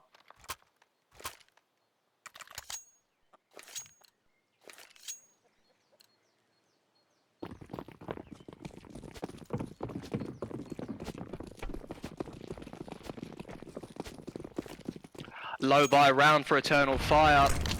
Calix has forced up all of his money, and so has Amor. The Alive's been flashed in, and he's got a teammate to help him out, but 2 for 2 trades. One more player on the B bomb site. Looks like the T's are aware of this potential. He, after all, was throwing flashes. They would have appeared in the kill feed, and he's hiding towards the back of the bomb site here. Xfloud's going to clear in, and Calix will take down Mattis. So Eternal Fire, they've got a free bomb plant. And a man disadvantage for the retake. Enterprise, oh no. Just when you thought potentially there could have been a chance for Enterprise to bounce back into this map, they're going to get locked out here. Woxic going to get smoked off towards Banana, but he's got the utility to slow them down for the time being. They're trying to set up this boost, but as soon as the first man spotted, both positions are now known. Xfloud going down. The second man towards Dark surely won't get cleared out. This is good presence of mind here from Calix, but in fact he misses his chance. No kit. In fact, kit on Magnus. He's just decided to stick the bomb even with the Molotov burning him out. And in fact, Woxic's going to 1v2 it in the end. Oh my lord, coming down to the wire on that last round. But in fact, it will be Eternal Fire going up, tying the series 1-1 now. That was, after all, not their map pick. Enterprise, they go 16-10 on the map pick of Eternal Fire. They then lose their own map pick 16-6 in the end, or 16-5, one of the two. So map 3 Vertigo. We're going to jump to some highlights of the game, but we will be back with map 3 as soon as possible. Don't go anywhere.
Well, it all comes down to the final map of Vertigo, ladies and gents. Welcome back. We are all tied up 1-1 after maps 1 and 2. We've seen both teams taking each other's map picks. Definitely Eternal Fire taking the map pick of Enterprise in a more dominant fashion than Enterprise took Mirage map 1. That was 16-10 in favor of Enterprise on Eternal Fire's map pick. Eternal Fire, they bounced right back though, going 16-5 on Enterprise's map pick of Inferno. So I don't know, man. I don't know what to expect going into the final map. It's going to be a really difficult one to read, that's for sure. Eternal Fire hardly play Vertigo. And Enterprise, their win rate on Vertigo is not very favourable at all. I had a look on HLTV this morning while I was researching these games, and believe me, it didn't look pretty. They were down somewhere in the 18% win rate. So, definitely up for grabs for both teams here this series. The winner of this final map will go ahead and play at LAN on April 1st. They go forward to the quarterfinals and have a chance to win the huge €60,000 prize pool that the first place team will take home. So, I don't know what to say about this last game, guys. You've got the big names of Eternal Fire going against the up-and-comers of Team Enterprise. Now, Enterprise definitely more familiar with the map than Eternal Fire have been in official experience in the past 3 months anyway. And oh no, we have lost our pre-game graphic. I don't know what's going on here, guys. We will get that sorted out as soon as possible. Don't you? We're back with my pretty face for the time being while we get that fixed. But essentially, all you need to know is that it's going to be Vertigo, and we will be getting started as soon as we can. I believe because it's the decider map, we'll start off with a knife round to see who gets to pick on the dominant side. I see Vertigo these days as being a bit of a T-sided map. Not too T-sided, but you tend to see 9-6 halves, 10-5 halves for the T side.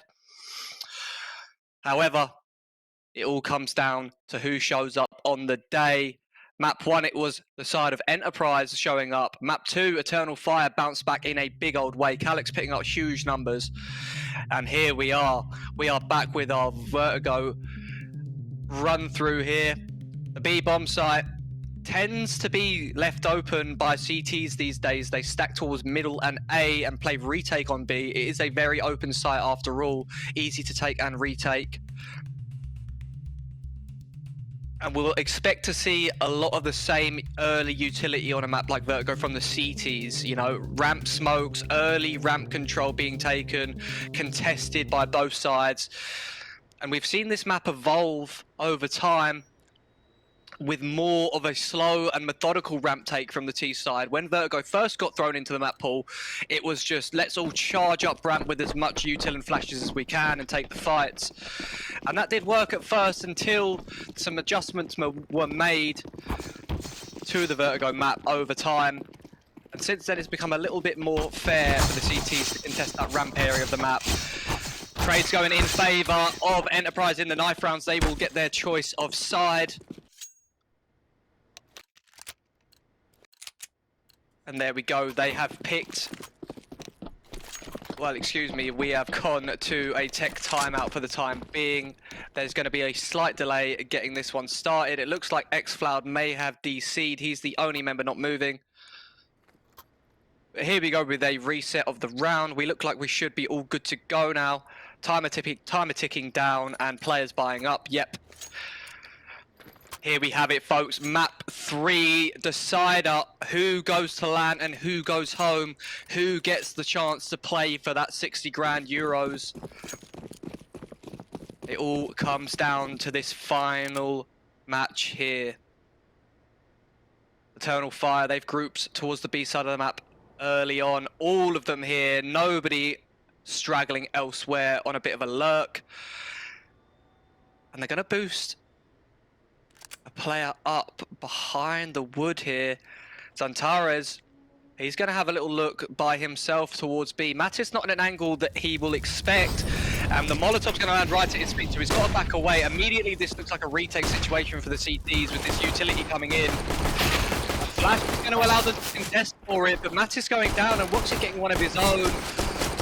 5 versus 3 in favour of the T side, and a retake situation now. They've got a kit on the back of the Alive.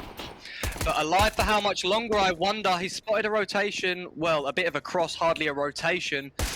And now in comes the CT side. They'll go 1-for-1 as the trades come in, but in fact, still Eternal Fire taking control. The Alive able to get one of his own. And a second onto Calux. Now there's a chance for the CT to have a real crack at this one.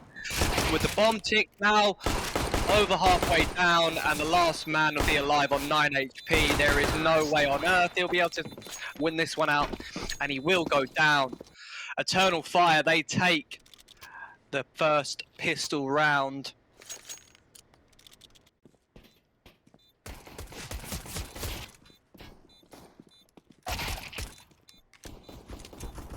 It was a good effort from the CTs there to attempt to get back into this B bomb site, but I think they didn't really need to force the early flash play. They committed a body to it and they lost the man advantage before they even had a chance to trade.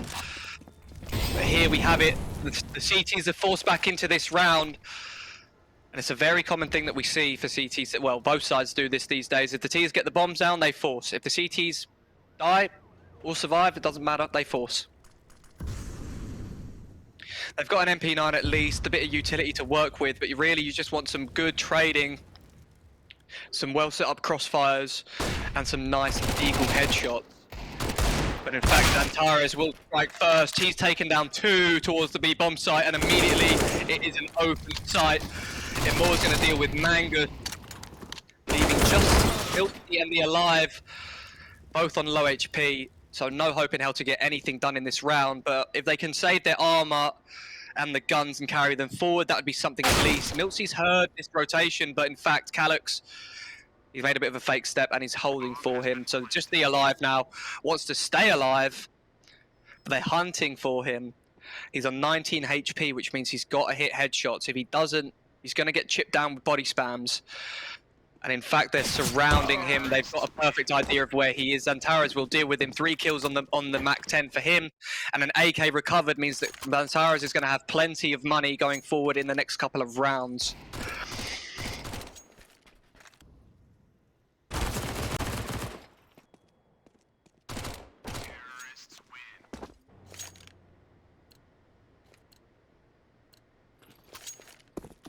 Nothing to really write home about in this round in terms of the buy for Enterprise. They have gone for the eco at this point. It's the right call. Everybody goes for it if they lose the force. Calux, he was just having a little look by himself there with the Mac 10. Not the biggest deal if he goes down. At least a rifle doesn't end up in the hands of Enterprise.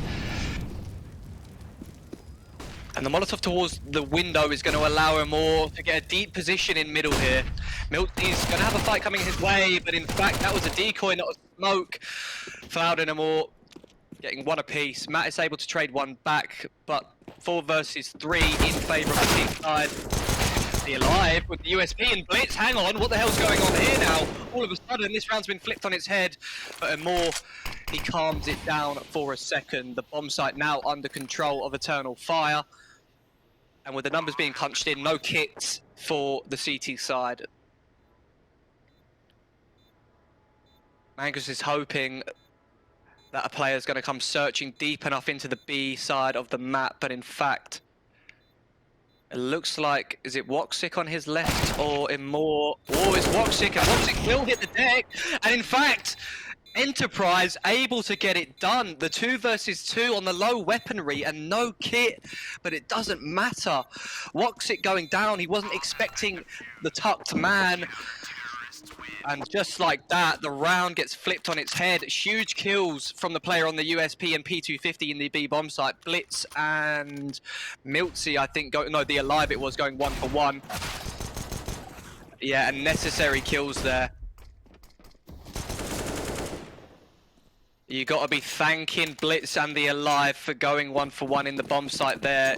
it was them doing that there that allowed the clutch to come in the end. If it wasn't for those kills, then it would have been a 4v2 and no chance in hell. So the guns come out here at this point for Enterprise. Mangus is absolutely popped ahead of Zantares. The second man in Woxic peeks through the one-way smoke and manages to get the trade. So 4 versus 4 and ramp control in the hands of the T side. Now, how do Enterprise choose to answer back? They've conceded the A control for the time being. The Alive is on a bit of an island here. He's got some players looking over him and perhaps some flashes if he takes contact. 3 players towards the A side of the map, and again, the B bomb site being the one that most teams opt to play retake on the CT side. Still methodical ramp control coming in from Eternal Fire. A bit of a flash clear towards short. But the Molotov's now coming in, is going to force Blitz out. Calyx goes 1 for 1, and Moore kills himself with a Molotov. 1G's in the chat, ladies and gents, leaving just Woxic in a 1-on-2. He's got 1 for himself, so this would be a 1-on-3 if he can get it done. And he's found a bit of a gap here. Number 5 has to move to cover this off. And in fact, he hasn't moved quick enough. But there he is, he's peeked out behind him, Woxic going down. And we're all tied up after 4 rounds. The first pause of the game, of the map, excuse me, for the CT side.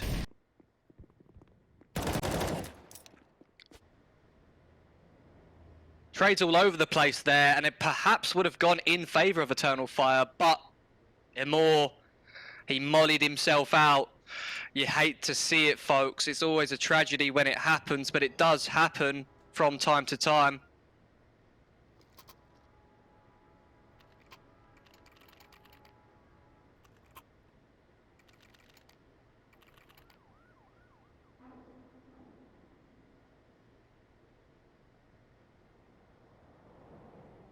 So the pause coming out for the CT side. They've managed to have a little quick conversation.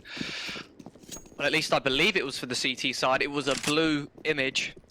But it would make more sense for Eternal Fire to be the ones calling the pause in the position that their money's in. They've at least invested into the round, a couple of rifles and some utility, but really a tough one to fully invest into at this stage. Perhaps they're thinking Enterprise don't have the best money either. There's been some close rounds, I suppose, so they still think they can make a competitive one of round number 5, and in fact they're doing so. 1-for-1 trades in middle. Zantares taking out Blitz, but will go down. Wow, and that Molotov, that was a nifty one to make sure no rushes on the B split were coming in. Write that one down if you are a Vertigo team. So 4 versus 4 and a minute on the clock. Plenty of space for Eternal Fire to work with at this stage in the round. And a lot of rotations have been pulled over to the B side of the map. In fact, bodies dropping over to the B side of the map. Mattis goes 2 for 0 and gets away with his life. Woxic and Amor, the last men standing. And with the Galil on the back of Woxic, not much utility to work with. It's optimistic to say that they'll get back into this one. Moore has got an idea of this Mattis player, but Mattis chops his head clean off. Now Woxic in a 1-on-4. His rotation's going to get checked by the Alive. At Enterprise, go up 3-2. Now, if you have just joined us, this is the Decider map. The winner of this series is going to go to LAN and have their chance to battle it out for a big chunk of that €180,000 prize pool. Both of these teams, they've already got 6k in the back pocket from qualifying for the playoffs at all. But they want to go the extra mile. They are not satisfied with just that. They want to get a big chunk of that 60 grand for the first place prize. Milsey, Mattis, and Mattis again taking advantage of the early stages. The low buy round this time for Eternal Fire, so it's kind of expected that this happens quite quickly. 5 versus 2, and the remaining players have just got 1 Deagle and 1 Flash on the back of Woxic. There goes the Flash. Doesn't even catch Blitz because he's in a forward position. Now just Woxic. Block in hand. And players swarming his position. He'd be lucky to get one. In fact, he won't. 4-2 now.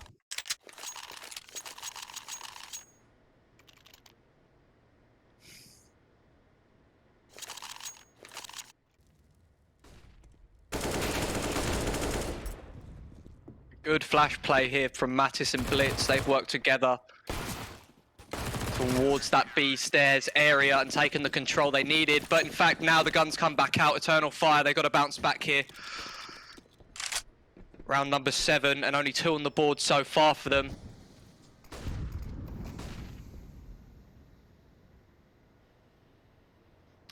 No early fights going down towards the A side this time round. Ramp, just utility being thrown around. Scopes facing each other, similar directions, however, not in each other's line of sight for the time being. In the meantime, the bulk of the force of Eternal Fire are clearing out the close angles on B. They want to make sure that they've pushed any of these CTs playing close off so that the A players are then concerned they may over-rotate, gaps may be left and kills may be taken. Look at this setup here from the CT side. They're just hard committing to the ramp fight. You've got both players on the same line of sight, one on the rifle and one on the AWP. And now would be the time to go peeking out the side of Eternal Fire. They've got 3-man here now. They're behind the Molotov for the time being, and Mangus has not fallen away off the back of his Orca's decision making. He's still in a forward position, but they were ready for it. Molotov down and time to back away. 5 versus 5 still with 30 seconds on the clock. This may be a 5 versus 5 retake situation, but in fact it won't be. Mangus is in too much of a forward position. He'll either get a 3K or go down. 20 seconds now. Mangus activates but goes down before even getting able to get one. The smoke's still alive for the next 5 seconds. Bomb needs to go down now though, and indeed it is. Calix gets one onto Mattis through the smoke, so 5 versus 3 advantage. And the retake really not on for the side of Enterprise here. It might be the correct decision to back on away and save these guns. You've got plenty of money in the reserves. And you can always buy up going forward.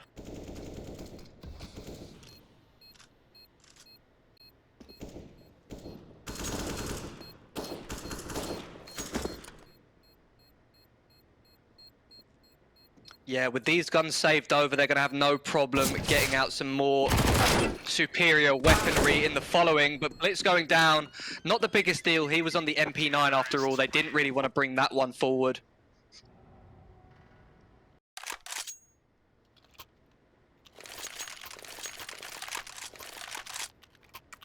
Eternal Fire, they're bouncing back now. We said that they needed to put that round on the board, and they've done it. If they can get a slight lead on their T half, they'll be laughing if they can get their CT pistol. I was saying at the start of the map, Vertigo, a slightly T-sided map because of the way the map control is divvied up at the start of the rounds. However, Enterprise having a good showing on their CT side so far, making competitive definitely on this decider map.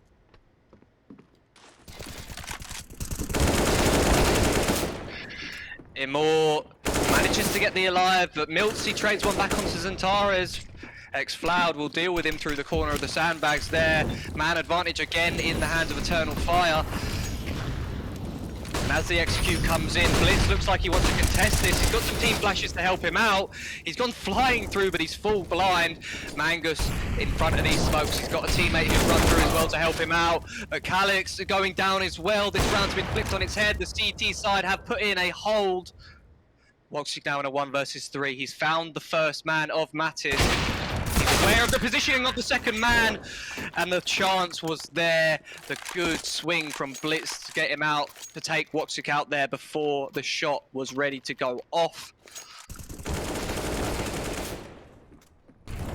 Eternal Fire, they're now showing us what they're made of here on Vertigo.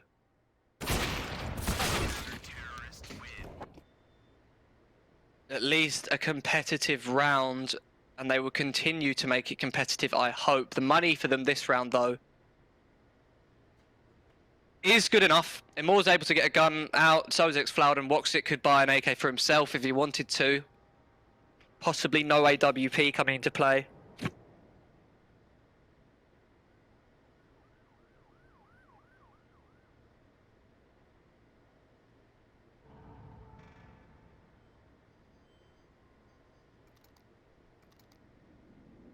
But here we go, in comes the buy for the side of Eternal Fire.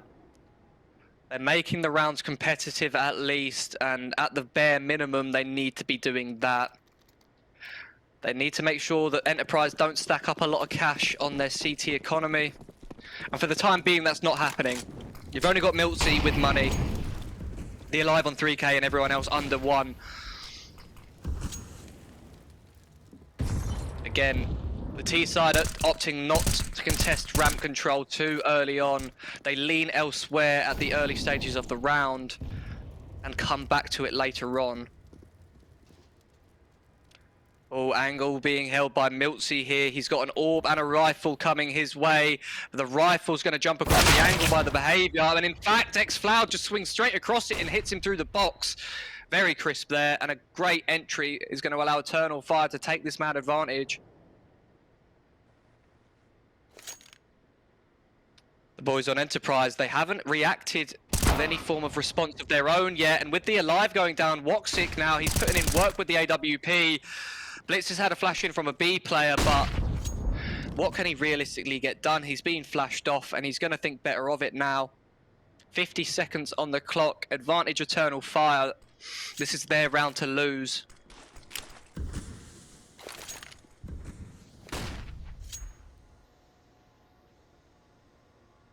A little bit of ramp pressure applied on the A side of the map, but not really enough to concern anyone, you'd think. The B bomb site has been evacuated by the CTs for the time being. That flash is sent over to imply that they've just cleared out close angles, but the Molotov execute is going to burn basically the entire bomb site. Smoke towards the right side of the gen is going to mean that they can get in safely. And a bomb plant going down for free. These remaining CTs have to think about saving. If they all save their guns, they can get a good buyout in the next. 2 players who have died, they have cash in reserve. So maybe not even drops necessary. But if these 3 players who are surviving go down, then there's no chance for a buy. If all 3 of them go down, no chance for a buy.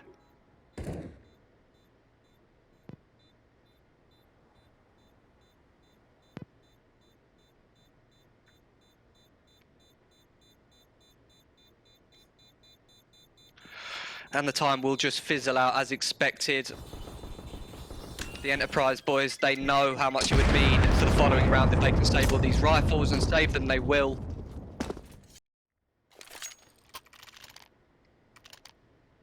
Five to 4 now. Oh, this is the quick kill onto the AWPer. xFloud is familiar with that peak. And Woxic putting in work with the AWP so far on Vertigo. He's had a bit of a slow series. As I understand, Woxic is the IGL for Eternal Fire, and that has taken a lot out of him in the fragging department for the time being. Maybe once there's a little bit more structure in place and the team is more cohesive, he'll be able to perform better. But for what I've seen recently, he's been a bit hit and miss. So now, ramp pressure is the call for Eternal Fire. They're flashing in and they take their close angles as the smokes fade. You've got 2 players here from the CT side waiting to play off of each other. This flash is going to help Mangus have a little cheeky peek. And here comes the peek from Mangus. He goes down. xFloud deals with him. They're going to know where the second man is because of the fact that that's been thrown. This will keep him alive for the time being, but if any HEs land on his head, he's going down. Wow, huge HE damage being dealt. He's taken 1 to the face back though. So much damage being dealt to the T side. You've got 3 players, all basically 1 bullet away from death. And Blitz, he's got to make a stand here. There's a real chance for him to go huge. They're cancelling this play though. The bomb's retreating, but in fact now it comes back. Santaro's hitting the deck. Smokes are down, so still an opportunity to get this bomb down while they're up, but now they're fading. Oh no, Eternal Fire, this situation is not great for you. They're thinking the B-bomb site is open for grabs, and they'd be correct in thinking so. Blitz has gone hyper aggressive towards A, and in fact that's going to spur the T side on to commit to this A bomb site now. It looked like for a second they were going to have a little look towards B and maybe rotate back, but no need. Blitz walks straight into a Moore's line of sight and they're able to get it done. It's all tied up here after 10 rounds. A hell of a close series this has been, and it continues to deliver on map 3.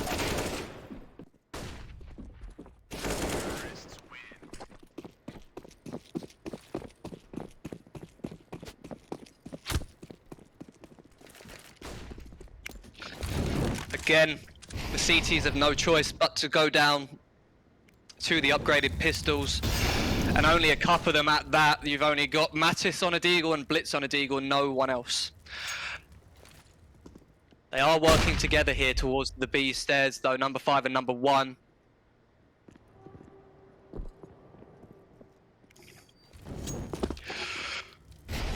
So it's interesting to see how this T side has developed slowly for Eternal Fire.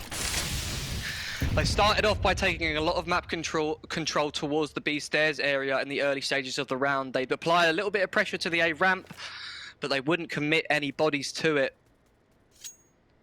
Now, as the half progressed, we saw in the mid stages a little bit of an early A lean, and in this round, they've gone fully silent. Hardly any map control taken at all by Eternal Fire.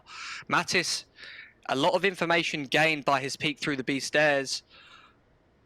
So the rotations are going to be all on A for the CT side. They're going to have it stacked. A good Molotov's going to force out this lone man.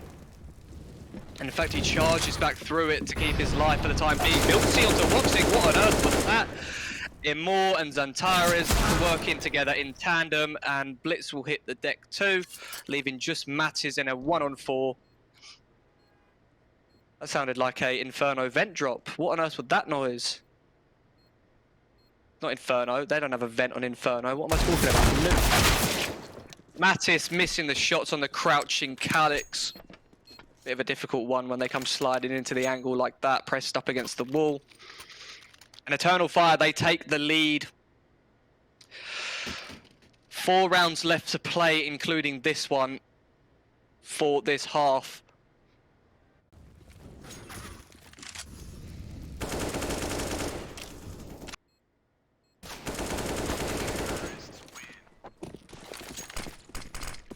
But that was a low buy round after all. Now Enterprise, they've got the guns back out. They've got the 4 M4s and the 1 AWP. Miltsy has been lights out in the series so far, but the man advantage going in favour of Eternal Fire straight away. Woxic, he's picked up 2 kills towards the A ramp, and the round opened up straight away. Mattis hitting the deck as well towards B, and Enterprise are getting a little bit desperate when they lose the man advantage, it seems. They're not sure how they want to work together and get it back. A lot of solo plays being made, resulting in not consistent trades. And this is why we're seeing Eternal Fire creep ahead in the latter stages of their first half. Now, T-sided map after all, so I do want to give them the benefit of the doubt on the side of Enterprise. We've got 5 rounds after all, so not so bad. Calyx, ooh, looks like this position may get spotted out. So close to one another, but there's literally just this one pillar blocking the line of sight. Blitz looks like he potentially has an idea as to Calyx's position, but he doesn't want to overcommit to it, and that's exactly why he'll go down, leaving just the alive. Not going to be alive for much longer. They're going to continue to pressure him out here. He's able to get one onto X-Flower, but players swarming his position. You've got another one coming from the B side of the map, and they're in CT spawn. Getting a bit claustrophobic now for the side of Enterprise. It's been going so well ever since map 1. Obviously, they got stomped out on map 2 on Inferno, but that's fine. Essentially, at that point, you reset mentally. You say, right, this is a best of 1 now, lads. We've got Vertigo to play, and that is it. Win it, and we go to the quarterfinals, lose it, and we pack up our stuff and go home. This round, They've got another low buy. Two players go peeking towards middle and Xantares sprays them both down. No problem for the man Xantares peak. Now the remaining players do have some upgraded pistols, so some heroics in store potentially for the side of Enterprise, but personally I don't see it happening. I see Eternal Fire going up 8-5, and Enterprise having their work cut out for them for the remainder of the half.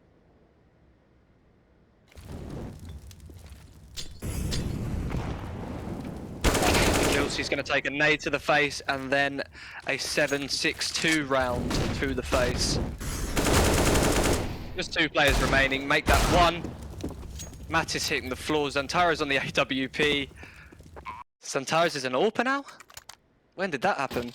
I guess Bogdan's Law coming into effect. If you're not familiar with Bogdan's Law, the AWP gets thrown over to the player with the lowest health because you get that one-shot kill and no bullets will even come in your direction realistically. That's the difference maker about being on the AWP. It means that you can be on low HP and win multiple fights because all it takes is one quick shot to the chest. Now Eternal Fire, this is the first time we've seen him more in such a forward position this early in the round. Doesn't look like Enterprise are set up for this sort of pressure early on. No one behind the sandbags, but we've got two players towards the gap short lane on the left-hand side of the A-bomb site, or the right side, depending which side you spawned on, of course. Potential for them to go hyper-aggressive, but Miltzy's going to take contact on the AWP. He'll run away, and the Rifler will pick up any peeking trade fragger. That's the idea behind this setup anyway, so let's see how it works out. I wonder if they're going to flash this off Eternal Fire, or if they're just going to dry peek it. Imor, oh, he's going to line up a Molotov for it now. And in fact, these players have got no choice but to go forward to this stage. Miltzy's able to take down Imor. As the hit comes in, the Alive is sat in a smoke here at the back of the bomb site. He's going to run through as his teammates take contact to help out. But in fact, he's not even been able to get into the site. Taken out by Calyx. And a retake 2 versus 4. Well, no bomb down just yet, should I say. 30 seconds on the clock to get it down.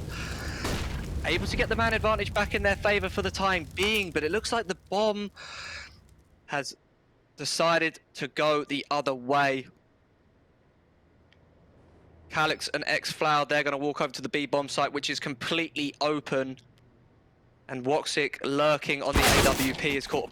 Pristine timing, I was about to say, onto Mattis, but Mattis turns just at the right second.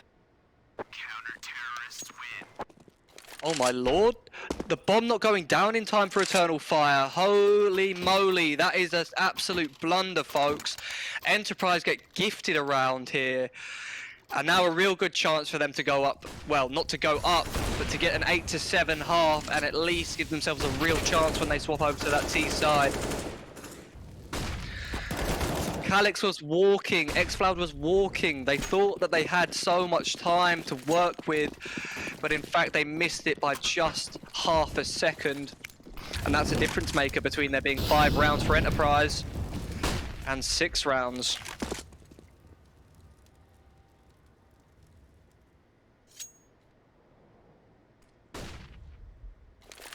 Similar process at the start of these later rounds, but this time it's just Xantares by himself having a little look towards middle. He's got some support coming behind him now. Blitz, this is a tight angle to hold, and he's got some information but no kill. A bit of spam damage onto Xantares. The utility that the T's are throwing looks like they're trying to set up some sort of split, but in fact with the first kill going in favour of him more on the A side of the map, it may taunt Eternal Fire over in this direction. Mattis with a kill onto X-Floud evens the odds, but he's lost all of his HP for it. 1 after that engagement.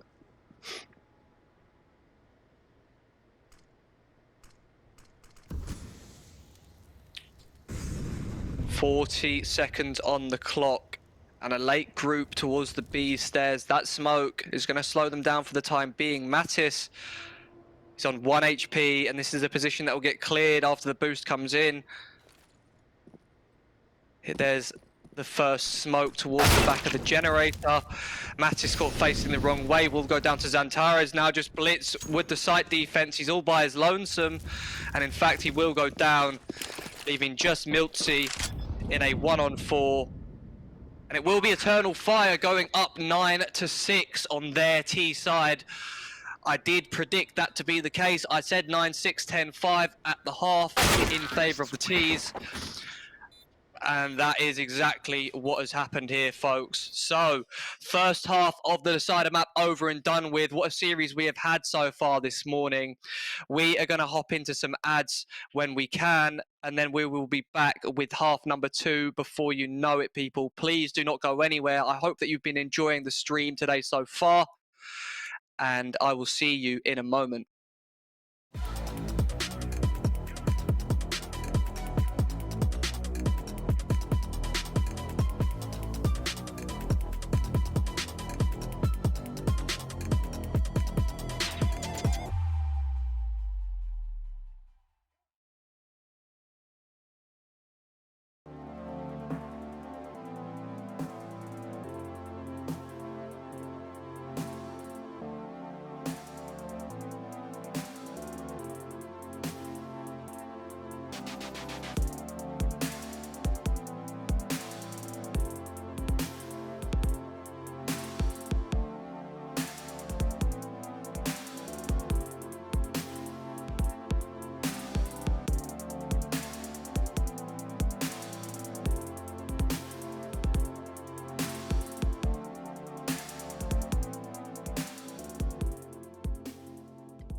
And we are back with the final half of this morning's best of 3 Eternal Fire versus Enterprise, and a hell of a series it has been so far. This is, after all, the first day of the playoff stage here at the HCG Masters Season 1. Winner of this match will go forward to play in the quarterfinals at LAN at the beginning of April and have an amazing shot to take home a big chunk of this prize pool. A juicy prize pool at that. 180,000 euros on the line and 60,000 euros for the first place team. We will be jumping back into this game as soon as we can. Map 2 of Vertigo and map 3 of Vertigo, half 2. And Eternal Fire now swapped over to the CT side. If you're Eternal Fire, you've got to win this game. You are all such big names. Calux, Amor, Woxic, Zantares. These are all players that we've been familiar with over the past few years. Not familiar with any of the names on the side of Enterprise, however, they're the up-and-comers in this situation, the underdogs, and they've been putting in a real showing so far. Zantares having a little look towards ramp. He's only spotted one man out, but in fact the entire side for the T's is here. Mattis checks the angle one by one. These angles are getting cleared out. Zantares has been pushed back, but he wants to continue looking for kills here. He's going to take a fight on the players coming up at this gap angle. Will get the first onto Mangus, but messy fights going down that side of the map. More good for 2, make it 3 on the dual Berettas, the fire rate reigning true. Dual Berettas are so strong ever since the price has been reduced. I've seen them use so much more, and they get kills like that. No wonder it's, the teams are picking these up left and right. You can just spray people down willy-nilly on a pistol round these days, folks.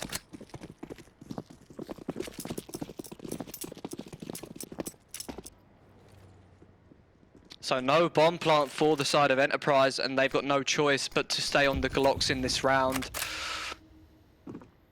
Realistically, they're going to be itching to get into the gun rounds as soon as possible. They're all stacked up here together, hoping maybe a push comes in. Eternal Fire, they're looking way too disciplined right now for that though. Zantara is good for 1. The Alive, whichever he is. I've said it different every single time I've read his name. He's going to take out a teammate. But it's fine. The gun's coming out, and oh no, a tech timeout.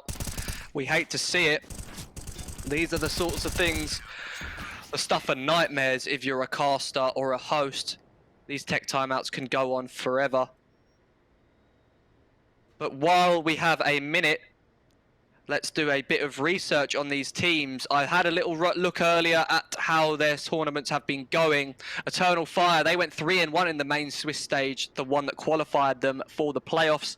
Enterprise, they went 3-2. Both teams notably losing to For the Win Esports, who had a dominant showing in the Swiss stage. They'll be playing later on.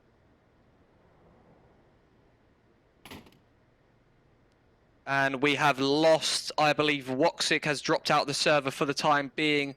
That is no problem whatsoever, not a big deal. While we've got a minute, I'll do a bit of a plug for our sponsors. Plasma is a science-based esports nutrition drink made in Germany, developed by gamers for gamers. Whether you're a pro or a hobby gamer, we all know that losing concentration or lack of sleep can be a real pain. With the starter package from Plasma, these problems are a thing of the past, people. The Plasma Booster provides you with all the nutrients for an energetic gaming session that will last several hours. Never leave your performance to chance again.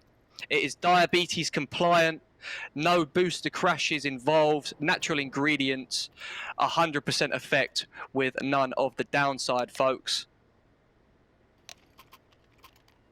But it looks like we are almost ready to hop back in to this second half.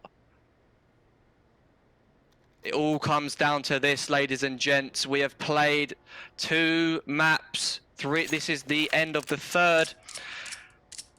And in fact, this one you could essentially just assume is a best of 1. They were tied up 1-1 after each other's map picks.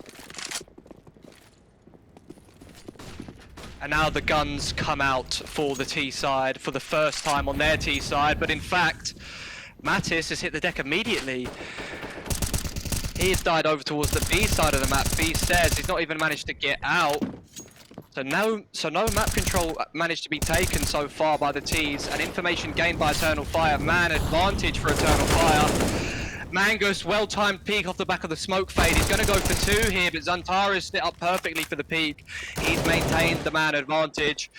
Only for a second, though, as the Alive, he bounces right back. 3 versus 3, and ramp control in the hands of the T side, but the bomb going down in the Alive, no, that is a crucial kill. Woxic's got so much information now.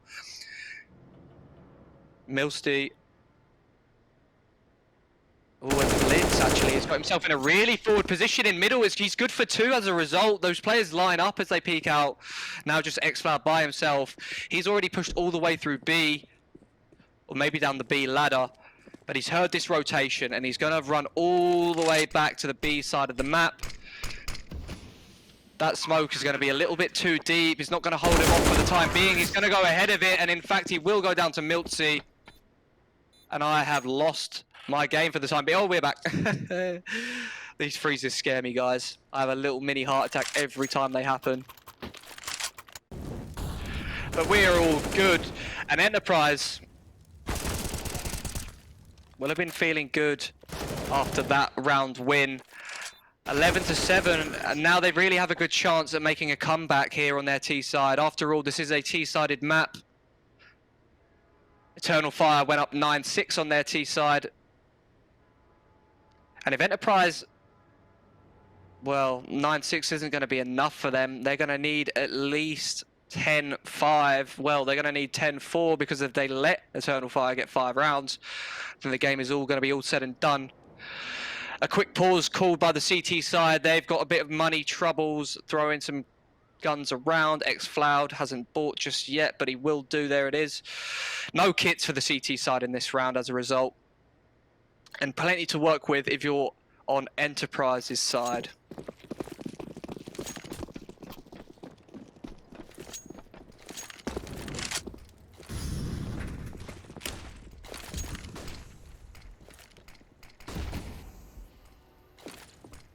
Now, interesting comparison as to how Enterprise are approaching the start of their T rounds. They're leaning towards the A side of the map. They're playing slow, and Woxic, holding the angle, gets the leg shot onto the Alive. The Alive by the skin of his teeth in this round, that's for sure. He's on 16 health, and he's on the Galil as well, so he's in a bit of a tough spot already. Ramp control, well in the hands of Eternal Fire. This jump spot is safe, and it makes sure that if any teams try and retake, the information's gained, but no bodies are lost. Blitz has managed to creep out of middle, and he will get the quick headshot onto Calyx. So man advantage for the T side, but traded right back in the hands of Woxic. Mattis has got a forward position that they're not ready for, but they will have heard him now, and he's missed his chance. Antares takes him down. It was a good heads-up play, but in fact he wasn't able to convert the kill. Antares caught back turned, and Moore and Floud, they're getting kills through the smoke to trade it back, leaving just Blitz now. Bomb dropped. And a 1 versus 3, all of the angles are being held. Everyone knows about the angle on top of the headshot position, so he'll be well aware of the potential of a player being there. But this player in heaven, he's the one you got to deal with, my friend. He is the first contact. But in fact, he's going to walk straight in here. Will he check his right side, I wonder? And in fact, he will not. He gets 1, but will go down in the back to Woxic. Eternal Fire put their 12th on the board. And the money for Enterprise is not good at all. Jesus, Mary and Joseph is what my grandmother used to say, but they cannot buy up in this round.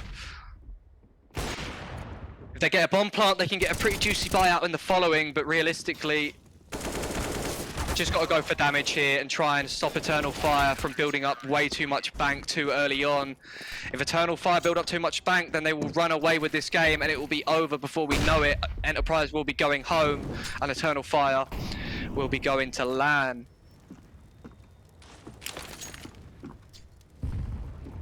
Nice nade line up there from Zantares. Won't yield any damage as the players are all stood behind the box, but they are all here grouped up. He's picked up another nade. This one's aiming for behind the box by the looks of it. I like the fact that teams are now dropping grenades in locations where you're going to need that specific grenade. It's a really good idea.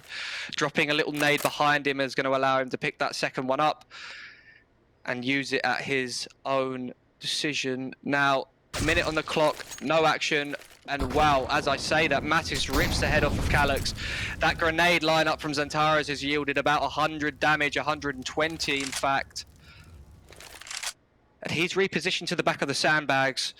He's going to need a bit of help here, but with no Molotov on the T side, in fact, they can't clear him out from this position, so it's such a strong one for him now.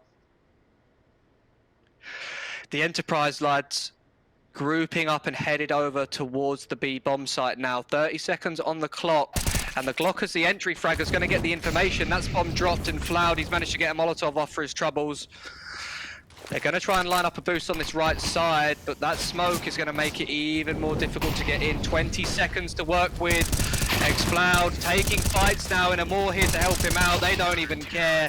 They're fighting it all out, and Eternal Fire will take the anti-eco round. 13-7 here on Vertigo, and it is crunch time, folks. We're getting into the last 9 rounds of the series. If Enterprise do not put this gun round on the board, I think we can say bye-bye to them and their hopes of reaching the quarterfinals. The dream of getting the 60 grand in the back pocket is all fading away very quickly. The CTs are going for a fast push towards middle, and Blitz isn't able to hold his own. He's gone down without a kill.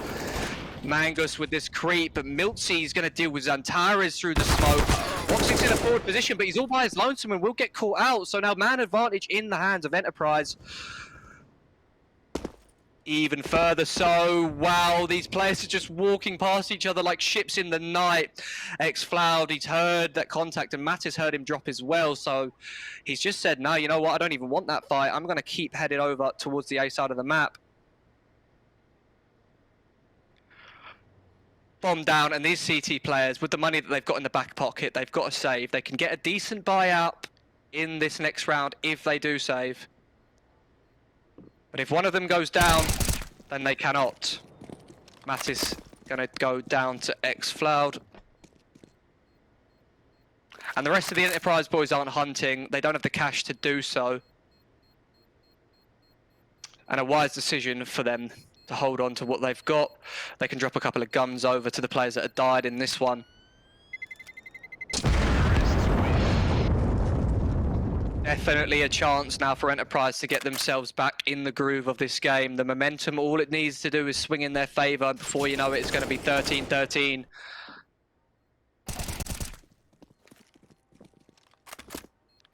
Eternal Fire, though, of course, they're going to do absolutely everything in their power to stop that comeback from happening. They want to stop it right here and now. They want to make sure that Enterprise don't put too many rounds on the board in a row. Then they start getting confident. Then Eternal Fire start getting tilted, and things start to go Pete Tong gone wrong very quickly. That's a bit of Cockney rhyming slang if you're not familiar. Pete Tong stands for wrong. Don't ask why. Molotov's being traded, and X-Floud, he decides to go for a fight. I don't know if he thought he had a team flash coming or if he thought he had no choice but to fight. But in fact, he could have got away there instead of going forward, but he will go down. So man advantage again in the hands of Enterprise. They got the conversion of their man advantage at the start of last round. So now they are being called upon to convert once again.